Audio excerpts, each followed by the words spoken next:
نحمده ونصلي على رسوله الكريم اما بعد فاعوذ بالله من الشيطان الرجيم بسم الله الرحمن الرحيم رب اشرح لي صدري ويسر لي امري واحلل عقدة من لساني يفقهوا قولي۔ سورۃ الممتحنہ، سبق نمبر 284، آیت نمبر 1 سے 13 تک، لیسن نمبر 284، آیت نمبر 1 to 13۔ سورۃ الممتحنہ، ممتحنہ کا لفظ امتحان سے ہے، اور امتحان باب افتعال، اور ممتحن امتحان لینے والا، تو اس سے مؤنث ممتحنہ، اور اگر اس کو مفعول کے طور پر لیا جائے تو ممتحنہ، تو پھر معنی کیا ہوگا؟ جس کا امتحان لیا گیا۔ ممتحنہ کا معنی کیا؟ امتحان لینے والی، جیسے ہمارے اردو میں بھی استعمال ہوتا ہے ممتحن، اور ممتحن جس کا امتحان لیا جائے۔ یہ ایسے ہی ہے جیسے مجادلہ اور مجادلہ ہے۔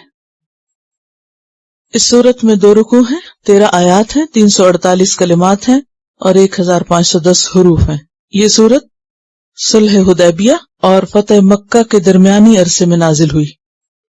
اس سورت کا جو عنوان ہے وہی اس کے موضوعات ہیں، یعنی ٹاپکس بھی امتحان ہی سے متعلق ہیں، اور جیسا کہ 28ویں پارے کا ایک مجموعی طور پر موضوع ہے اسلام سے تعلق، تو اس سورت کے اندر بھی یہی موضوع آپ کو مزید تفصیل کے ساتھ ملے گا کہ وہ لوگ جو اسلام سے تعلق رکھتے ہیں، اسلام سے ایک گہرا لگاؤ رکھتے ہیں، ان کا طریقہ اور ان کا طرز عمل کیا ہوتا ہے اور انہیں کیا کرنا چاہیے، اور پھر ان کا امتحان بھی ہوتا ہے۔ اس میں ایک مشہور صحابی حضرت حاتب بن ابی بلتہ کا امتحان ہوا، مومن عورتوں کے امتحان کے بارے میں ہمیں ملتا ہے، پھر جو اسلام کا نظریہ ولاء و براء ہے اس میں توازن کا امتحان ہے، پھر اسی طرح ان عورتوں کا امتحان جو ہجرت کر کے مدینہ آئیں تو بیعت سے پہلے ان کو آزمانے کا حکم کہ وہ جو اسلام سے تعلق کا اظہار کر رہی ہیں وہ تعلق کس قسم کا ہے۔ یا ایھا الذین آمنوا، اے لوگو جو ایمان لائے ہو، براہ راست خطاب ہے۔ لا تتخذوا، نہ تم بناؤ، نہ پکڑو، عدوی، میرے دشمنوں کو۔ عدو کا لفظ اگرچہ یہاں واحد نظر آ رہا ہے، لیکن یہ لفظ واحد اور جمع دونوں کے لیے استعمال ہوتا ہے، اور اس میں مذکر اور مؤنث کا بھی امتیاز نہیں ہوتا، یعنی دونوں کے لیے آ سکتا ہے۔ نہ تم بناؤ میرے دشمنوں کو، اس لیے ترجمہ یہاں جمع کیا جا رہا ہے۔ وعدوکم، اور اپنے دشمنوں کو، کیونکہ ایک نہیں تھے، کئی ایک تھے۔ اولیاء، دوست، ولی کی جمع، مددگار، اسی سے لفظ ولا نکلا ہے، دوستی کا رشتہ، تعلق داری۔ اے ایمان والو، میرے اور اپنے دشمنوں کو دوست مت بناؤ۔ تلقون، تم ڈالتے ہو، تم پیش کرتے ہو، الیہم، ان کی طرف، بالمودتی، محبت کو، تم انہیں محبت پیش کرتے ہو، تم ان کی طرف محبت کا ہاتھ بڑھاتے ہو۔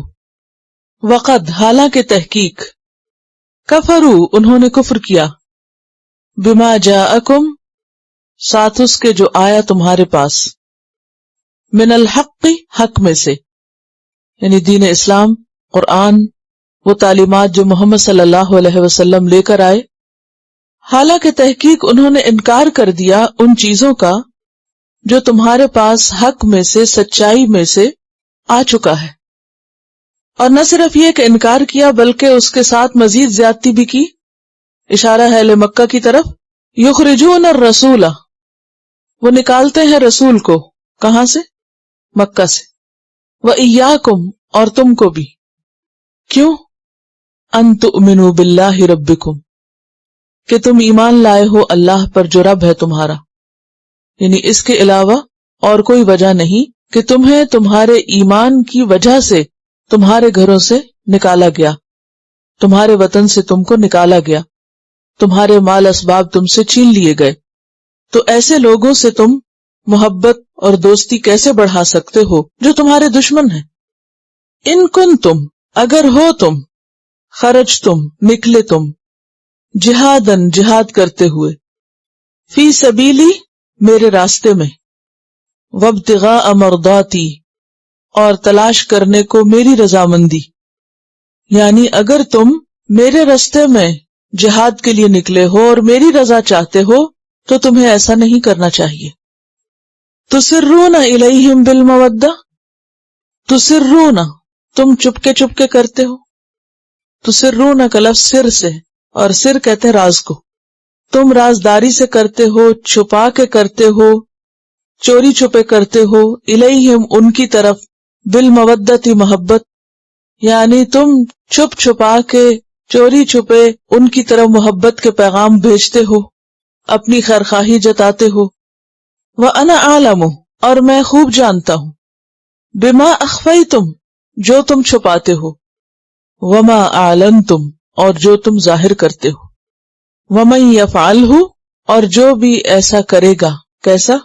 محبت کا اظہار چوری چھپے اللہ اور اللہ کے ماننے والوں کے دشمنوں سے، منکم تم میں سے، فقط پس تحقیق، ضل وہ بھٹک گیا، گمراہ ہو گیا، سواء السبیل سیدھے راستے سے، درست راستے سے، یعنی ایمان لا کر جو شخص بھی ایسا کرے وہ پھر سیدھے راستے سے دور نکل گیا۔ اس آیت کو بہتر طور پر سمجھنے کے لیے اس کا پس منظر جاننا ضروری ہے، اور وہ پس منظر کیا ہے؟ پیچھے آپ صلح حدیبیہ کے بارے میں پڑھ چکے ہیں کہ مسلمانوں اور کفار مکہ کے درمیان کچھ شرائط پر صلح کا ایک معاہدہ ہوا تھا، اور وہ شرائط کیا تھی؟ وہ بہت سی شرائط تھی، ان میں سے ایک شرط یہ تھی کہ اگر کوئی شخص مسلمان ہو کر مکہ سے مدینہ آ جائے گا تو اس کو واپس نہیں لوٹایا جائے گا، اور اسی طرح آئندہ کچھ سال تک جنگ بند رہے گی۔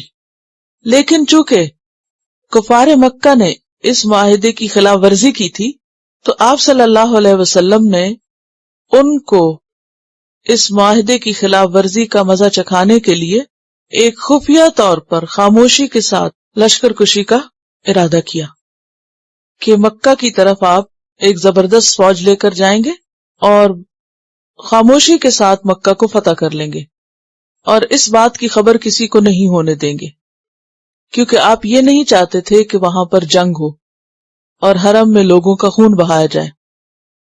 اب یہ ایک ایسا معاملہ تھا کہ جس کی اطلاع آپ نے کسی کو نہیں دی تھی، بہت ہی ایک خفیہ پلاننگ تھی، اور اس کے پیچھے بہت سی مصلحتیں تھی۔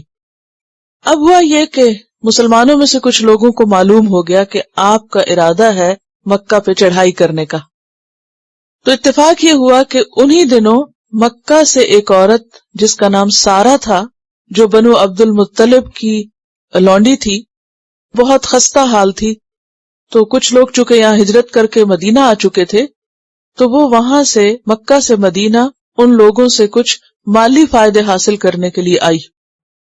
آپ صلی اللہ علیہ وسلم کا جو خاندان تھا، آپ نے اس کو ایسا کرنے کا حکم دیا کہ وہ اس عورت کے ساتھ بھلا سلوک کریں۔ بہرحال اسے سواری بھی دی گئی، اسے کپڑے بھی دیے گئے، اسے کھانے کو بھی دیا گیا، اس کو مال بھی دیا گیا، اور سب کچھ دے کر بہت اچھے طریقے سے رخصت کیا گیا۔ اب جب وہ خاتون جا رہی تھی تو اتنے میں ایک صحابی تھے جو بدر میں حصہ لے چکے تھے، جن کا نام حاطب بن ابی بلتہ تھا، جو مکہ سے ہجرت کر کے آئے تھے اور جن کے بچے اور رشتہ دار مکہ میں ہی تھے اور وہ کفار کی نگرانی میں تھے۔ تو انہوں نے اپنے بچوں کی خاطر ایک خفیہ پیغام لکھ کر دیا اس عورت کے ہاتھ کہ تم جا کر قریش مکہ کو یہ بتا دو کہ جلد ہی تم پر حملہ ہونے والا ہے، اور اس لیے بتایا، یعنی یہ پیغام اس لیے انہوں نے بھیجا تاکہ اہل مکہ ان کی اس ہمدردی کی وجہ سے ان کے بچوں کا خیال رکھے۔ اب یہ ایک قومی خیانت تھی، یہ کوئی معمولی بات نہیں تھی، یعنی کوئی ایک ہوتا نا کہ ذاتی طور پر کسی کا راز فاش کرنا، اور ایک ہے ایسا راز کھولنا، ایسی بات لیک آؤٹ کر دینا کہ جس کا تعلق ہزاروں لوگوں سے ہو اور پورے قوم کے مفاد سے ہو، تو یہ قومی بغاوت قرار پاتی۔ لہذا جو ہی وہ عورت وہ خط لے کے چلی اور اس نے اس کو اپنے بالوں کے اندر چھپا لیا، تو حضرت جبریل علیہ السلام آئے اور انہوں نے آ کر آپ صلی اللہ علیہ وسلم کو اطلاع دی کہ اس طرح وہ عورت یہ خط لے کر جا رہی ہے اور بہت ہی خطرناک اس کے نتائج ہو سکتے ہیں، کیونکہ اگر کفار مکہ تک یہ خبر پہنچ جاتی تو نتیجہ کیا ہوتا کہ وہ بھی الرٹ ہو جاتے، تیاری کرتے، اور اس طرح دو فوجیں حرم میں آپس میں بھیڑ جاتی، جس کے نتیجے میں حرم کی حرمت بھی پامال ہوتی اور بہت سے لوگوں کی جان بھی جاتی جنہیں آئندہ اسلام ابھی قبول کرنا تھا۔ تو بہرحال آپ صلی اللہ علیہ وسلم نے حضرت علی اور ان کے ساتھ حضرت زبیر کو بھیجا، حضرت علی، حضرت مقداد اور حضرت زبیر، ان کو بھیجا اور فرمایا کہ جاؤ، وہ عورت اس وقت روضہ خاخ کے مقام پر ہے اور جا کر اس کو پکڑ لو اور اس سے وہ خط لے لو، اور اگر نہ دے تو سختی سے اس سے لے لینا۔ حضرت علی فوری طور پر اس کے پیچھے گئے اور اس نے انکار کر دیا کہ میرے پاس ایسی کوئی چیز نہیں ہے۔ بہرحال حضرت علی نے بہت سختی کے ساتھ اس سے معاملہ کیا کہ اگر تم نہیں دو گی تو ہم تم کو مار ڈالیں گے۔ تو پھر اس نے اپنے بالوں میں سے وہ خط نکال کر دے دیا۔ اب جو ہی وہ خط واپس پہنچا تو صحابہ کرام کے درمیان ایک بے چینی کی لہر دوڑ گئی۔ بہرحال حضرت عمر رضی اللہ تعالیٰ عنہ کو جو پتہ چلا تو آپ نے کہا کہ اے اللہ کے رسول صلی اللہ علیہ وسلم، آپ مجھے اجازت دیں تو میں اس منافق کی گردن اڑا دوں۔ آپ صلی اللہ علیہ وسلم نے کہا کہ نہیں، پہلے ان سے ان کا نقطہ نظر پوچھا جائے گا کہ انہوں نے ایسا کیوں کیا۔ اب دیکھیے کہ یہ کس قدر سمجھداری کی بات ہے نا، کہ عین اس موقع پر جو انتہائی جذباتی اور ایک انتہائی سنگین قسم کی غلطی تھی، لیکن ایسے موقع پر بھی آپ نے اتنی دانش مندی کا ثبوت دیا کہ نہیں، جب تک دوسرے فریق کی بات نہ سنی جائے فیصلہ نہ کیا جائے۔ تو آپ صلی اللہ علیہ وسلم نے، یہ بخاری کی روایت ہے کہ آپ نے حضرت حاتب کو بلایا اور ان سے پوچھا تو انہوں نے کہا کہ میں نے یہ کام کفر کی وجہ سے یا مرتد ہونے کی وجہ سے نہیں کیا، بلکہ اس کی وجہ صرف یہ ہے کہ دیگر مہاجرین کے رشتہ دار مکہ میں ہیں جو ان کے بال بچوں کی حفاظت کرتے ہیں، میرا وہاں کوئی رشتہ دار نہیں، تو میں نے سوچا کہ میں اہل مکہ کو کچھ اطلاع دے دوں تاکہ وہ میرے احسان مند رہیں اور میرے بچوں کی حفاظت کریں۔ تو آپ صلی اللہ علیہ وسلم نے ان کی سچائی کی وجہ سے انہیں کچھ نہیں کہا، اور پھر آپ نے یہ بھی فرمایا کہ تمہیں کیا معلوم کہ بدر والوں کے بارے میں اللہ تعالیٰ یہ فرما چکا ہے کہ میں نے ان کے سب گناہ معاف کر دی۔ تو یہ چونکہ مخلص صحابی ہیں اور اپنی قربانیاں پہلے دے چکے ہیں، اگرچہ غلطی بہت بڑی ہے لیکن انہوں نے اعتراف کر لیا ہے، لہٰذا ان کو معاف کر دیا گیا۔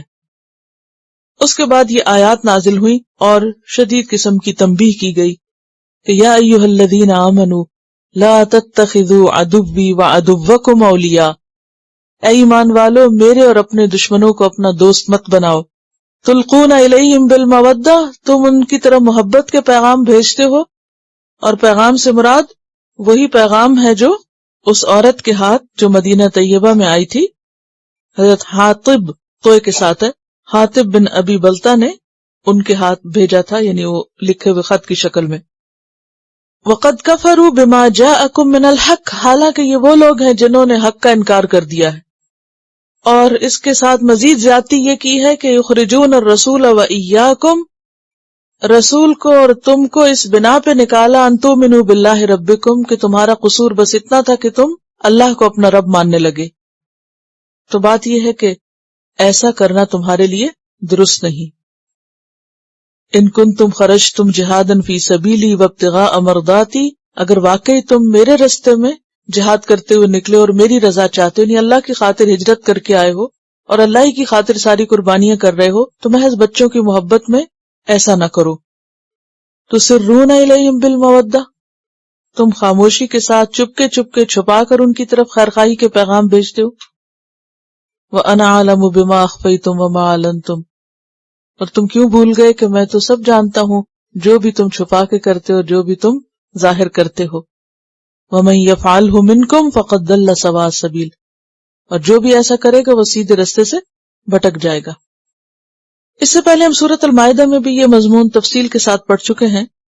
یا ایھا الذین آمنوا لا تتخذوا الذین اتخذوا دینکم ہزوا ولعبا، اے لوگو، ان کو اپنا دوست نہ بناؤ جنہوں نے تمہارے دین کو کھیل تماشا بنا لیا، یعنی وہ اس کا مذاق اڑاتے ہیں۔ من الذین اوتوا الکتاب، اہل کتاب میں سے، من قبلکم، تم سے پہلے، والکفار اولیاء، اور کفار کو بھی اپنا دوست نہ بناؤ۔ واتقوا اللہ ان کنتم مومنین، اور ڈرو اللہ سے اگر تم مومن ہو. اور اس کی مثال بھی دی کہ کس طرح تمہارے دین کا مذاق اڑاتے ہیں اور کیسے لوگ ہیں. وَإِذَا نَادَيْتُمْ إِلَى الصَّلَاةِ اتَّخَذُوهَا هُزُوًا وَلَعِبًا. اس کی دلیل یہ ہے کہ جب تم نماز کے لیے بلاتے ہو تو وہ اس کی بھی نقلیں اتارتے ہیں، اس کو بھی کھیل تماشا بناتے ہیں. ذَلِكَ بِأَنَّهُمْ قَوْمٌ لَا يَعْقِلُونَ، کیونکہ یہ وہ لوگ ہیں کہ جو عقل نہیں رکھتے. کیونکہ کوئی عقل مند انسان کسی معقول بات کا مذاق نہیں اڑاتا. بے وجہ مذاق اڑانا کسی کا یا کسی کے طور طریقے پر ہنسنا، یہ ناسمجھی کی بات ہوتی ہے. پھر فرمایا اِن یثقفوکم، اگر وہ تم پہ قابو پالے.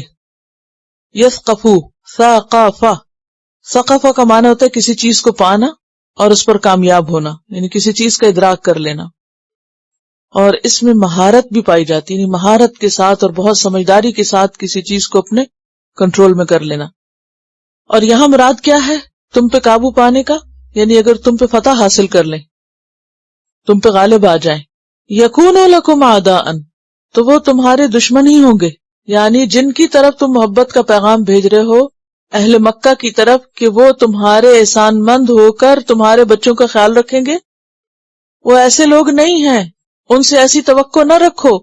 وہ تو وہ لوگ ہیں کہ اگر وہ تم پر فتح یاب ہو جائیں تو تمہاری پیشکش کے باوجود، تمہاری خیر خواہی کے باوجود، پیغام محبت کے باوجود وہ تمہارے دشمن ہی رہیں گے.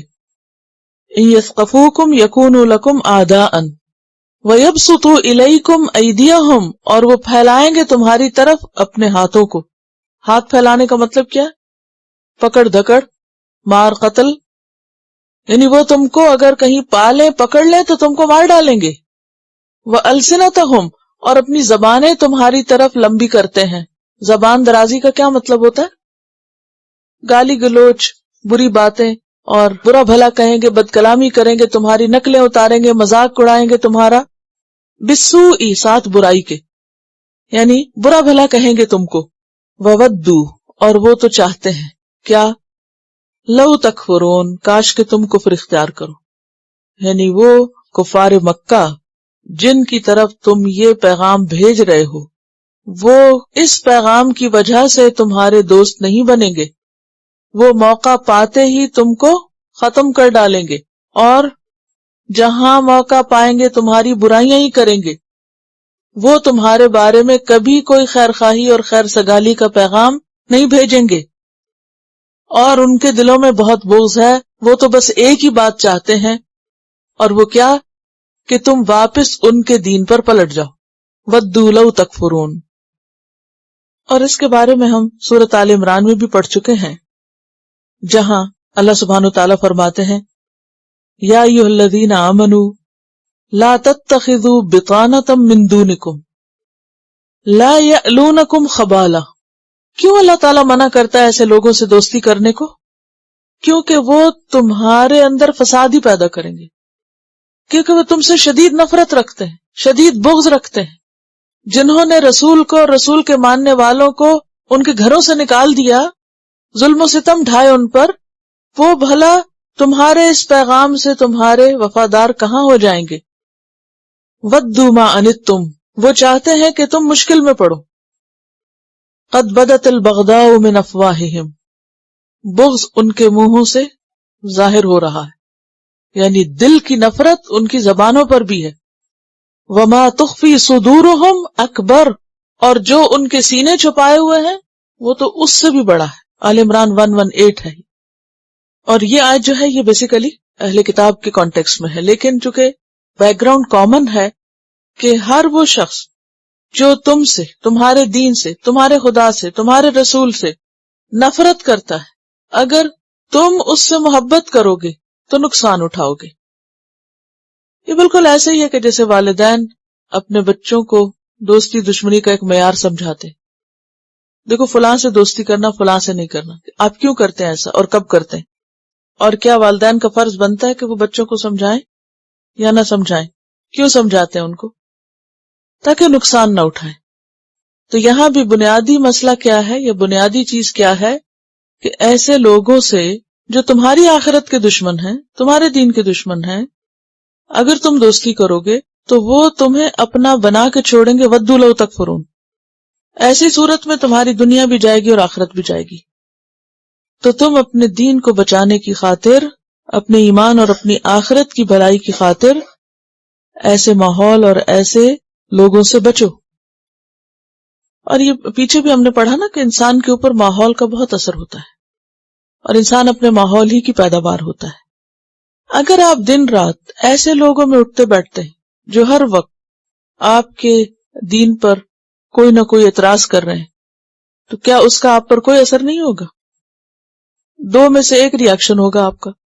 یا تو آپ ان سے الگ ہو جائیں گے، تو یا پھر آپ اپنے دین پہ شک کرنے لگیں گے، آپ اپنے دین کے بارے میں بھی مشکوک ہو جائیں گے. بیچ کا کوئی رستہ نہیں ہوتا، یا آر ہوتا ہے یا پار ہوتا ہے. یہ بالکل ایسے ہی ہے. اس کو آپ ایک اور مثال سے سمجھ سکتے ہیں.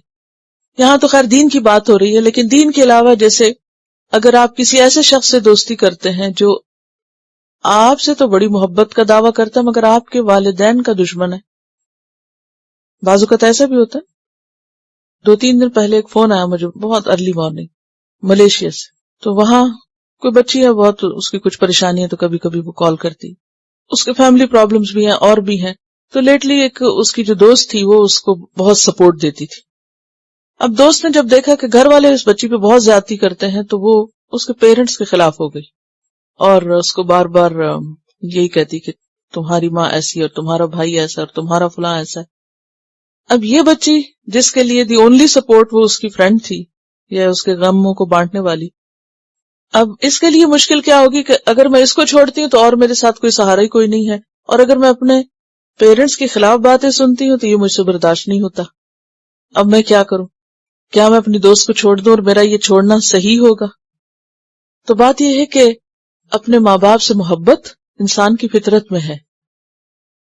خون کے رشتے بہت عزیز ہوتے ہیں. کوئی ایسا دوست جو آپ کے والدین کو، آپ کے رشتہ داروں کو برا بھلا کہے تو آپ کی غیرت گوارا نہیں کرتی، چاہے وہ آپ کے لیے کیسا ہی مددگار کیوں نہ ہو. تو بات یہ ہے کہ اگر کوئی انسان اپنے والدین کا برا بھلا کہنا برداشت نہیں کرتا تو ہمارے لیے اللہ کی ذات، محمد صلی اللہ علیہ وسلم کی ذات، صحابہ کرام اپنے والدین سے زیادہ پیارے ہیں یا نہیں؟ اور کیا یہ ایمان کا تقاضا ہے یا نہیں ان کو سب سے زیادہ عزیز سمجھنا؟ تم میں سے کوئی شخص مومن ہی نہیں ہو سکتا جب تک کہ وہ حتی اکون احب الیہ من والدہ وولدہ والناس اجمعین، جب تک میں اس کو، اس کے والدین، اولاد اور تمام انسانوں سے زیادہ محبوب نہ ہو جاؤں.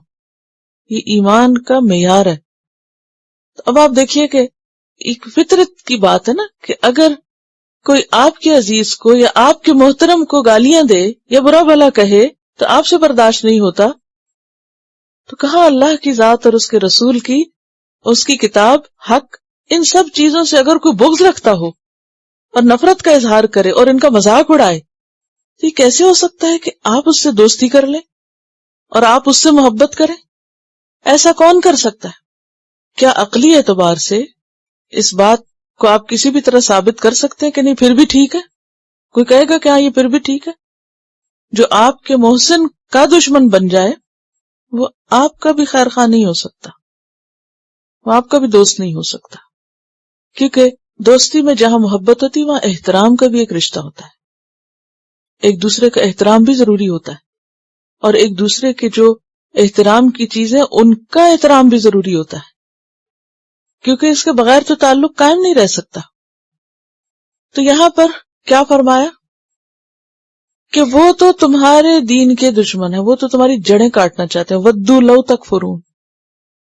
اور پھر فرمایا لن تنفعکم ارحامکم، ہرگز فائدہ نہ دیں گے تم کو تمہارے ارحام، تمہاری رشتہ داریاں. ارحام رحم کی جمع ہے. رحم ووم کو کہتے ہیں، ماں کے پیٹ میں وہ جگہ جہاں بچہ ہوتا ہے، لیکن یہاں مراد ووم نہیں ہے، یہاں رحم بول کر رشتہ داری مراد لی گئی ہے. ٹھیک ہے؟ ہرگز فائدہ نہ دیں گی تم کو تمہاری رشتہ داریاں. ارحام رحم کی جمع اس لیے رشتہ داریاں، قرابت داریاں. ولا اولادکم، اور نہ تمہاری اولادیں. اشارہ ہے ان اولادوں کی طرف جو دین کے دشمن ہو، مشرک ہو. یعنی تمہارے وہ بچے جنہوں نے تمہارے ساتھ ہجرت ہی نہیں کی، مسلمان ہی نہیں ہوئے، جو دنیا میں تمہارا ساتھ نہیں دیے، وہ آخرت میں تمہارا کیا ساتھ دیں گے؟ کہاں چھڑائیں گے تم کو؟ اگرچہ عمومی قاعدہ کیا ہے کہ رشتہ داروں کا ایک حق ہے. قرآن پاک میں 11 مقام پر اولی القربہ کا حق بتایا گیا. صلہ رحمی پسندیدہ ترین امور میں سے. سورۃ انفال 75 میں فرمایا وَأُولُو الْأَرْحَامِ بَعْضُهُمْ أَوْلَىٰ بِبَعْضٍ فِي کتاب اللہ. اللہ کی کتاب میں اولو الارحام زیادہ قریب ہیں دوسروں کی نسبت. لیکن وہ رشتہ دار جو دین کے دشمن ہو جائیں ان سے محبت اور ان سے تعلق کی اجازت نہیں. سورۃ التوبہ آیت 23 اور 24 یا ایھا الذین آمنوا لا تتخذوا آباءکم واخوانکم اولیاء ان استحبوا الکفر علی الایمان. کیا معنی ہے اس آیت کا؟ ترجیح نہ دو اپنے باپ اور بھائیوں کو کس پر؟ یعنی ان سے دوستی نہ کرو، ان سے تعلق نہ رکھو اگر وہ کفر کو ایمان پر ترجیح دیں. وَمَن يَتَوَلَّهُم مِّنكُمْ فَأُولَٰئِكَ هُمُ الظَّالِمُونَ. جو ان سے تعلق رکھے گا وہ ظالم قرار پائے گا. کس سے تعلق؟ ان کافر ماں باپ یا بہن بھائیوں سے جو دین کے دشمن ہو تمہارے اور ایمان پر کفر کو ترجیح دیں. قل ان کان آباؤکم وابناؤکم واخوانکم وازواجکم وعشیرتکم واموال اقترفتموها وتجارۃ تخشون کسادها ومساکن ترضونها احب الیکم من اللہ ورسولہ وجہاد فی سبیلہ فتربصوا حتی یأتی اللہ بامرہ واللہ لا یہدی القوم الفاسقین. تو اس سے کیا پتہ چلتا ہے کہ اگر اپنے خون کے رشتے بھی دین سے نفرت کریں اور تمہیں دین سے ہٹانے کی کوشش کریں تو ایسی صورت میں ان کو تو چھوڑ سکتے ہو، دین کو نہیں چھوڑ سکتے. یعنی عام حالات میں کیا حکم ہے کہ رشتہ داروں کا خیال رکھا جائے، ان سے تعلق قائم کیا جائے. لیکن جہاں دو کے بیچ میں ایک کو اختیار کرنا پڑے تو پھر دین کو اختیار کرنا ہوگا. اسی لیے مسلمان ہجرت کر کے جب آئے تھے تو رشتہ دار، بہن بھائی، کنبہ قبیلہ، برادری سب کچھ پیچھے چھوڑ آئے تھے، دین کی خاطر آئے تھے مدینہ میں. اور اب بھی ان کو کیا کہا جا رہا ہے کہ تم اپنے اولاد کی خاطر دین قربان نہ کرو. اولاد سے اور ارحام سے دوستی مہنگی ہوگی، قیامت کے دن وہ تمہیں کام نہ آئیں گے. یفصل بینکم، تمہارے درمیان جدائی ڈال دے گا. وہاں صرف وہ رشتے باقی بچیں گے جو ایمان کی بنیاد پر ہوں گے، خواہ قریبی خون کے رشتے ہوں یا پھر غیر رشتے ہوں. صرف ایک ہی تعلق باقی رہے گا قیامت کے دن، باقی سب تعلقات ختم ہو جائیں گے، اور وہ تعلق ایمان کا تعلق ہے، خواہ وہ اپنے رشتہ داروں سے ہو یا پھر غیروں سے ہو. سورۃ المؤمنون 101 میں فرمایا فَإِذَا نُفِخَ فِي الصُّورِ فَلَا أَنْسَابَ بَيْنَهُمْ يَوْمَئِذٍ. سور کے پھونکے جاتے ہی کیا ہو جائے گا؟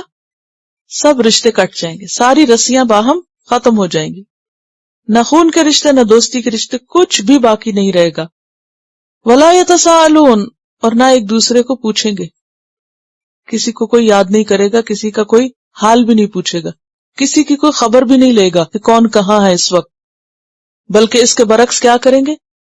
یوم یفر المرء من اخیہ وامہ وابیہ وصاحبتہ وبنیہ لکل امرئ منہم یومئذ شأن یغنیہ یود المجرم لو یفتدی یومئذ.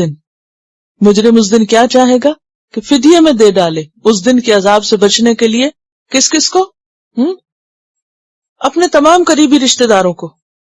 ببنیہ وصاحبتہ واخیہ وفصیلتہ التی تؤویہ ومن فی الارض جمیعا. صرف رشتہ دار نہیں، پوری زمین کے لوگوں کو فدیے میں اپنے بدلے دینا چاہے گا تاکہ وہ کیا ہو سکے؟ ثم ینجیہ، اپنے آپ کو بچا سکے. کلا، یہ ہرگز نہیں ہو سکتا کہ آپ کی جگہ کسی اور کو پکڑ لیا جائے. دنیا میں تو ایسے مسٹیکس ہو جاتی ہے نا، غلطی کسی کی پکڑا کوئی اور جائے، خرابی کوئی کرے تو نام کسی اور کا لگا دیا جائے. لیکن وہاں نہیں ایسے ہو سکتا. تو وہاں یہ سارے رشتے کس میں بدل جائیں گے؟ دشمنی میں بدل جائیں گے.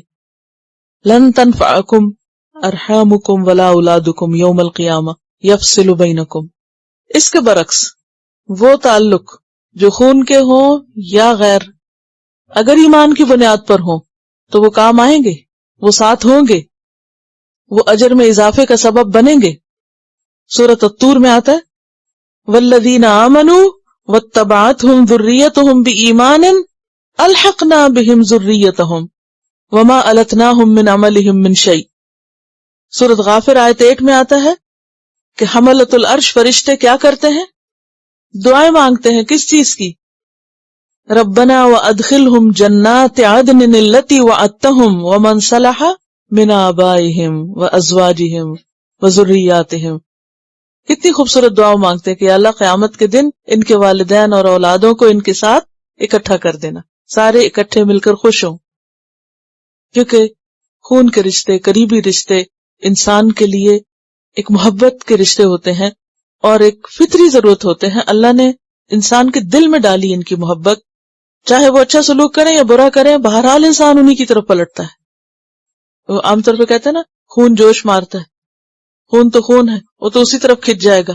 اور آپ نے دیکھا ہوگا کہ بعض اوقات ماں باپ میں اگر جدائی ہو جائے کسی وجہ سے، طلاق یا کسی بچہ کو ایک لے جائے، آپ نے دیکھا ہوگا کہ تقریباً 99.9 کیسز میں مائیں یا باپ جتنا بھی دور کر لیں بچوں کو، بہرحال خیال ضرور آتا ہے ان کا، ضرور پلٹتے یا ضرور کچھ نہ کچھ ان کے بارے میں سوچتے، کیونکہ یہ فطری طور پہ اللہ نے محبت ڈالی. لہذا حملۃ العرش فرشتے انسان کی اس فطری خواہش کا احترام کرتے ہوئے ایسی خوبصورت دعا مانگتے ہیں کہ وہاں جا کر واقعی یہ رشتے آپس میں مل بیٹھے. لیکن وہ رشتے جو ایمان کے بغیر ہوں گے تو ان میں کسی بھی خون کا یا نسب کا یا حسب کا کوئی بھی لحاظ نہ رکھا جائے گا. اس کے برعکس دوسرے لوگ زیادہ قریب اور عزیز ہو جائیں گے جن کے ساتھ تعلق اور دوستی ایمان کی بنیاد پر ہوگا. اس کی مزید وضاحت آگے بھی آئے گی کہ مختلف لوگوں کے ساتھ تعلقات کی بنیادیں کیا ہیں اور کس کس درجے اور کس کس لیول کا تعلق ہونا چاہیے. یعنی کہاں پر تعلق رکھا جا سکتا ہے اور کہاں پر تعلق نہیں رکھا جا سکتا. اس کو ولا اور برا کہتے ہیں، اور اس پر کتاب بھی ہے اقبال کیلانی کی، دوستی اور دشمنی. یعنی کہ درجے ہیں لوگوں کے. یعنی یہاں بات غیر مسلم کی نہیں ہو رہی، یہاں بات دین کے دشمن کی ہو رہی ہے. ٹھیک ہے نا؟ پھر اس میں فرق ہوگا. ٹھیک ہے، وہ انشاءاللہ آگے پتہ چلے گا، واضح ہو جائے گی مزید بات، تاکہ کوئی کسی قسم کا کنفیوژن نہ رہے. لن تنفعکم ارحامکم ولا اولادکم یوم القیامہ یفصل بینکم واللہ بما تعملون بصیر. اور اللہ ساتھ اس کے جو بھی تم عمل کرتے ہو دیکھ رہا ہے. اللہ کو سب پتا ہے، سب اس کی نگاہ میں ہے. اب مثال دی جائے گی حضرت ابراہیم علیہ السلام کی، کیونکہ انہیں بھی ایسی سچویشن پیش آئی تھی. ان کے والد نے ان سے کیا کہا تھا کہ چلے جاؤ یہاں سے. قد کانت لکم اسوۃ حسنۃ فی ابراہیم، یقیناً ہے تمہارے لیے اسوہ حسنہ. اسوہ کہتے ہیں نمونے کو، نمونے کے لیے ایک اور لفظ بھی آتا ہے قدوہ. لیکن اسوہ وہ نمونہ ہوتا ہے کہ جس سے انسان کو تسلی بھی ہوتی ہے، اساس ہے، یعنی جس سے انسان کو ایک انٹیمیسی بھی ہوتی ہے اور ایک اس کے لیے سکون بھی ہوتا ہے اس میں کہ آپ کسی کو فالو کر رہے ہیں یا کسی کی پیروی کر رہے ہیں تو آپ کے لیے ایک سہولت بھی ہو جاتی ہے نا. تو تمہارے لیے اے مومنو ابراہیم کی ذات میں والذین معہ، اور وہ لوگ جو اس کے ساتھ تھے ایمان والے، ان میں ایک اچھا نمونہ ہے. یعنی اس مسئلے کو سمجھنے کے لیے ابراہیم کی مثال کو سامنے رکھو. اذ قالوا، جب انہوں نے کہا تھا، لقومہم، اپنی قوم سے. کیا کہا تھا؟ انا براء منکم، بے شک ہم تم سے بیزار ہیں. براء جو ہے یہ بری ان کی جمع ہے، بے تعلق. ہم تم سے بے تعلق ہیں. ومما تعبدون من دون اللہ، اور ان سے بھی جن کو تم اللہ کے سوا پوجتے ہو.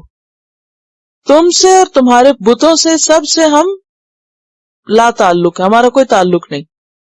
کفرنا بکم، ہم تمہارا انکار کرتے ہیں، ہم تم سے کفر کرتے ہیں، یہ ایسے ہی جیسے کہنا ہم تم سے کٹی کرتے ہیں۔ وَبَدَا بَيْنَنَا وَبَيْنَكُمُ الْعَدَاوَةُ وَالْبَغْضَاءُ، اور ظاہر ہو گئی ہمارے درمیان اور تمہارے درمیان عداوت۔ عداوت دشمنی کا پہلا درجہ ہوتا ہے، اس کیفیت کا نام ہے جس میں دلی تعلق ختم ہو جائے، یعنی والدین کے ساتھ ہر ایک کا ایک دلی تعلق ہوتا ہے نا، لیکن اگر دین کی وجہ سے وہ دلی تعلق ختم ہو جائے تو یہ کیا ہے؟ عداوت، یعنی آپ کا دل ان سے ڈیٹیچ ہو جائے۔ ایک ہوتا ہے نا اٹیچ اور ایک ہوتا ہے ڈیٹیچ، تو ڈیٹیچمنٹ جو ہے اس کا اظہار ہے۔ وَبَدَا بَيْنَنَا وَبَيْنَكُمُ الْعَدَاوَةُ وَالْبَغْضَاءُ، ہمارے اور تمہارے درمیان کی دشمنی اور بغض اب ظاہر ہو چکا ہے، اور دل کی باتیں زبانوں پہ آ چکی، رویے میں آ چکی، ابداً ہمیشہ کے لیے رستے الگ ہو گئے۔ حَتَّى تُؤْمِنُوا، یہاں تک کہ اب تم ایمان لاؤ، باللہ وحدہ، ایک اللہ پر، اللہ پر جو ایک ہی ہے، اکیلے اسی پر۔ اس بات کو سورۃ الزخرف میں بھی بیان کیا گیا ہے، آیت 26-27 میں آتا ہے وَإِذْ قَالَ إِبْرَاهِيمُ لِأَبِيهِ وَقَوْمِهِ إِنَّنِي بَرَاءٌ مِّمَّا تَعْبُدُونَ إِلَّا الَّذِي فَطَرَنِي فَإِنَّهُ سَيَهْدِينِ، اور زخرف 28 میں آتا وَجَعَلَهَا كَلِمَةً بَاقِيَةً فِي عَقِبِهِ، ابراہیم یہی پیغام اپنے پیچھے والوں میں بھی چھوڑ گئے، کون سا؟ کہ دوستی اور دشمنی اللہ ہی کی خاطر ہو۔ إِلَّا قَوْلَ إِبْرَاهِيمَ، مگر ابراہیم کی ایک بات اس اسوہ حسنہ سے مستثنی ہے کہ جو انہوں نے اپنے باپ سے کہی تھی، کیا کہا تھا؟ لَأَسْتَغْفِرَنَّ لَكَ، میں ضرور بخشش مانگوں گا تمہارے لیے۔ اور یہ کیوں کہا تھا؟ کیونکہ ان کو معلوم نہیں تھا کہ بخشش کر سکتے ہیں یا نہیں۔ بات یہ ہے کہ ابراہیم علیہ السلام بہت ہی نرم دل تھے۔ اب دیکھیں جو 5 اولو العزم پیغمبر ہیں نا، ان میں ابراہیم علیہ السلام اور عیسیٰ علیہ السلام جو وہ دل کے بہت ہی نرم ہیں، وہ ہر ایک کے لیے انتہائی خیر خواہ۔ اس کے مقابلے میں نوح علیہ السلام اور موسیٰ علیہ السلام جو ہیں وہ شدید ہیں۔ ہر طرح کی پرسنالٹیز ہوتی ہیں نا، اللہ نے ہر انسان کو مختلف بنایا۔ تو ابراہیم علیہ السلام کو باپ کہہ رہا ہے کہ میں تجھے پتھر مار مار کے سنسار کر دوں گا، اور آگ میں جلانے والوں میں خود شامل تھا، اور انتہائی نفرت اور بیزاری کا اظہار اس نے کیا، لیکن بیٹا ایسا سعادت مند کہ پھر بھی کہتا ہے کہ میں آپ کے لیے استغفار کروں گا، میں آپ کے لیے، اور نکلتے ہوئے بھی کیا کہا کہ تم پر سلام ہوں، سأستغفر لک ربی۔ اس میں ہم سورۃ التوبہ اور سورۃ مریم کی آیات کو مزید وضاحت کے لیے دیکھتے ہیں۔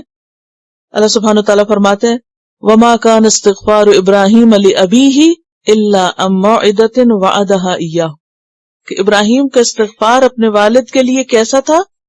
ایک وعدے کی بنیاد پر تھا۔ فلما تبین لہ انہ عدو للہ تبرأ منہ، جب ان کو پتا چل گیا کہ وہ اللہ کا دشمن ہے تو وہ ان سے بیزار ہو گیا۔ ان ابراہیم لأواہ حلیم۔ سورۃ مریم میں آتا ہے کہ ابراہیم کے والد نے کہا تھا علیہ السلام اراغب انت عن آلہتی یا ابراہیم، اے ابراہیم تم میرے الہوں سے بے رغبت ہو رہے ہو، لئن لم تنتہی، اگر تم باز نہ آئے، لأرجمنک، تو میں تجھ کو سنسار کر دوں گا، وہجرنی ملیہ، اور مجھے تھوڑی مہلت دو، قال سلام علی، سأستغفر لک ربی انہ کان بی حفیہ۔ اور پھر یہاں پر وہ کیا کہتے ہیں وما املک لک من اللہ من شیء، اور نہیں میں مالک تمہارے لیے اللہ کے ہاں کسی بھی چیز کا، یعنی میرے اختیار میں کچھ نہیں، ہاں میں کوشش ضرور کروں گا۔ لیکن سورۃ التوبہ سے ہمیں پتہ چلتا ہے کہ ابراہیم علیہ السلام کو بھی اور اس کے بعد نبی صلی اللہ علیہ وسلم کو بھی اور باقی اہل ایمان کو بھی اس بات سے روک دیا گیا کہ وہ استغفار کریں، کس کے لیے؟ مشرکین کے لیے، جب کو حالت شرک میں مر جائیں۔ سورۃ توبہ 113 میں آتا ہے ما کان للنبی والذین آمنوا ان یستغفروا للمشرکین ولو کانوا اولی قربى، خواہ قریبی رشتہ داری کیوں نہ ہو، اگر شرک کی حالت میں موت آئی ہے تو پھر استغفار نہیں کریں، کیونکہ چاہے استغفار کریں بھی تو شرک کا گناہ تو اللہ معافی نہیں کرے گا۔ من بعد ما تبین لهم انہم اصحاب الجحیم، اس کے بعد کہ ان کو واضح ہو گیا کہ وہ جہنم والے ہی ہیں۔ تو جب ایک بات ثابت ہو گئی، واضح ہو گئی، کلیئر کٹ بتا دی گئی، تو پھر ایسی صورت میں وہ ایک بالکل الگ کیس ہے۔ ربنا علیک توکلنا، اے ہمارے رب تجھ پر ہم نے توکل کیا. یعنی جب انسان اپنے خاندان، اپنی برادری، اپنے رشتہ داروں، اپنے بہن بھائیوں، اپنے دوستوں اور اپنے تعلق والوں سے الگ ہوتا ہے، کئی قسم کے ڈرا بیک ہوتے ہیں نا، اس میں کئی قسم کے نقصان ہوتے ہیں، کئی قسم کے تحفظات ہوتے ہیں اور خوف ہوتے ہیں کہ اب میرا بنے گا کیا. کیونکہ انسان کو بہرحال کنبے قبیلے کی ایک بہت اچھی سپورٹ حاصل ہوتی ہے، چاہے ایک دین مذہب ہو یا نہ ہو، لیکن بہرحال رشتہ دار کسی نہ کسی طرح ایک دوسرے کی مدد کرتے ہیں. کوئی مشکل میں ہو، کہیں ضرورت ہو، کام آتے ہیں. مذہبی اختلافات کے باوجود آپ نے دیکھا ہوگا خوشی غم کے موقع پر ہر طرح کے لوگ اکٹھے ہو جاتے ہیں. لیکن جب انسان اس بات کا اظہار کر دے کہ اب لکم دینکم ولی دین اور ہمارا محبت کا تعلق اب نہیں ہے، تو پھر اس کے بعد کیا ہوگا؟ کتنے خوف ہوں گے. اور اسی طرح مکہ سے جو لوگ مدینہ آئے تھے تو ان کو ہر چیز سے ہاتھ دھونا پڑا تھا نا، ہر طرح کے دنیاوی مفادات سے. اب ایسی صورت میں آئندہ مستقبل کا خوف انسان کو پریشان کرتا ہے. میں کھاؤں گا کہاں سے، میری شادی کہاں ہوگی، میرا فلاں اور فلاں فلاں کام کیسے ہوگا، اب کیا بنے گا، سب تو مجھے ساتھ چھوڑ گئے، میں تو اکیلا رہ گیا. تو اس صورت میں کیا دعا سکھائی گئی؟ ربنا علیک توکلنا، تجھ پر بھروسہ ہے، سپردم بتو مائے خیشرا و الیک انبنا، اور تیری ہی طرف ہم پلٹتے ہیں، انابت سے رجوع کرتے ہیں. وہ الیک المصیر، اور تیری طرف واپسی ہے. اب بھی پلٹتے ہیں اور آخرت میں بھی تیرے ہی پاس جانا ہے. وہاں تو لے جائے جائیں گے، اس سے پہلے ہم خود ہی تیری طرف رجوع کرتے ہیں، تجھی کو اپنا مانتے، تجھی کو اپنا بتاتے. آخر میں یہ بات واضح کر دی گئی نا کہ انسان کے پاس دو آپشنز ہیں. نمبر 1، اللہ کی خاطر رشتہ داروں کو چھوڑ دے. نمبر 2، رشتہ داروں کی خاطر اللہ کو چھوڑ دے. تیسری کوئی چیز نہیں ہے، یا آر یا پار. اب اگر کوئی شخص اللہ کی خاطر رشتہ داروں کو چھوڑتا ہے تو کیا ہوگا؟ اللہ کی ذات ہمیشہ سے ہے، ہمیشہ باقی رہے گی. کل جب مرے گا دوبارہ اٹھے گا تو اللہ تعالیٰ اپنی پناہ میں لے لے گا. لیکن اگر انسان رشتہ داروں کی خاطر اللہ کو چھوڑ دیتا ہے تو رشتہ دار بعضوں کو دنیا میں ہی چھوڑ دیتے ہیں، اور آخرت میں لن تنفعکم ارحامکم ولا اولادکم من اللہ شیئا، کوئی رشتہ دار، کوئی ماں باپ، کوئی اولاد اللہ سے چھڑا نہیں سکتی، کسی اللہ کی پکڑ سے نہیں بچا سکتی. یفصل بینکم، ویسے ہی الگ کر دیے جائیں گے، کوئی کسی کا حال نہیں پوچھے گا. ایسی صورت میں انسان کو اگرچہ مشکل ہو پھر بھی یہ کڑوا گھونٹ بھرنا ہی پڑے گا. امتحان ہے نا انسان کا، یا نہیں ہے امتحان، ممتحنہ، جی بہت بڑا امتحان ہے، محبتوں کا امتحان.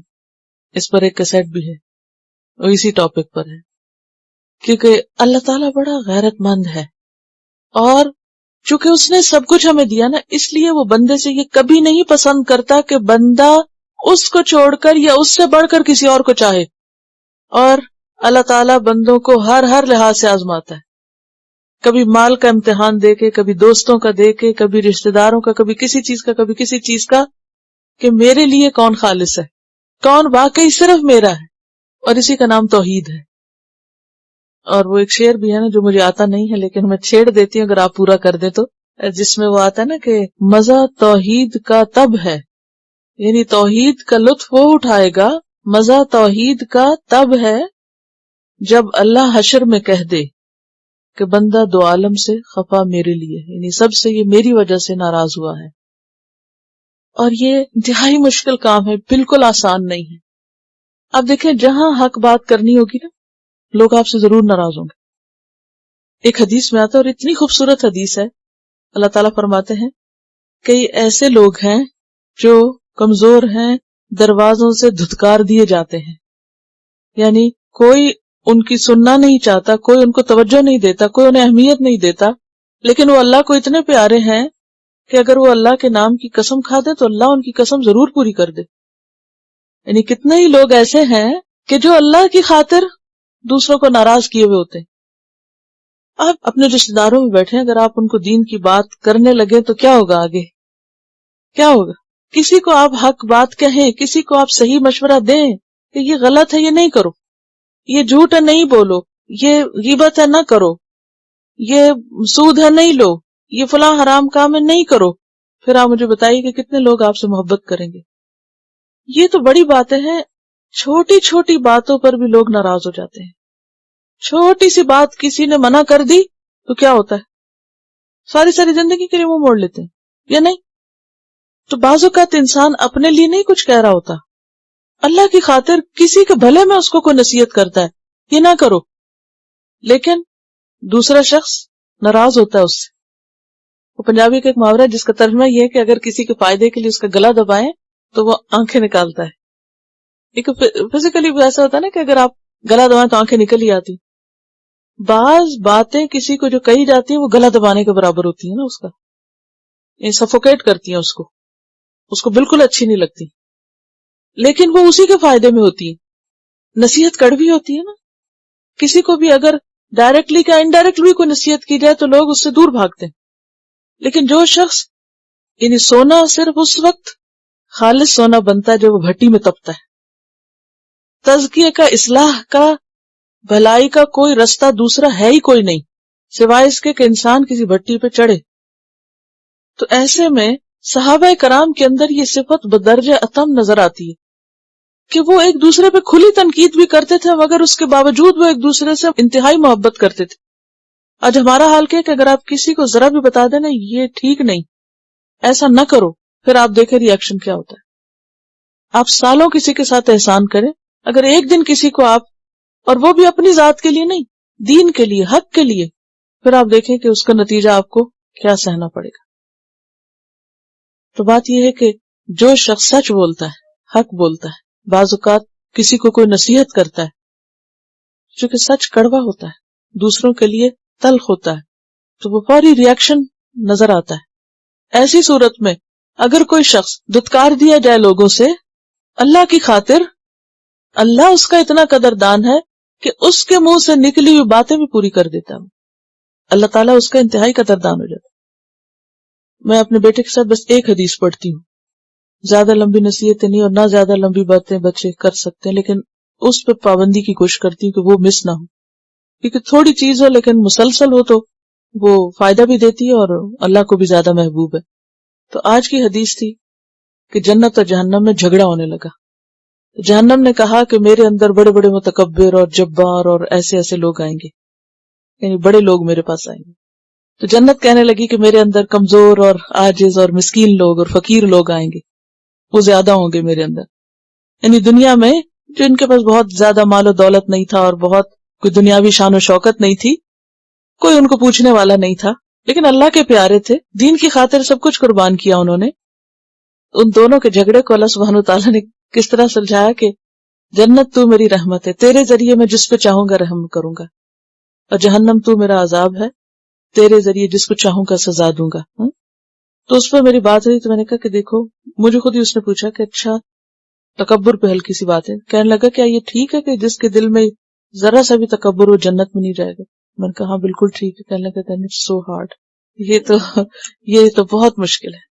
میں نے کہا ہاں واقعی بہت مشکل ہے.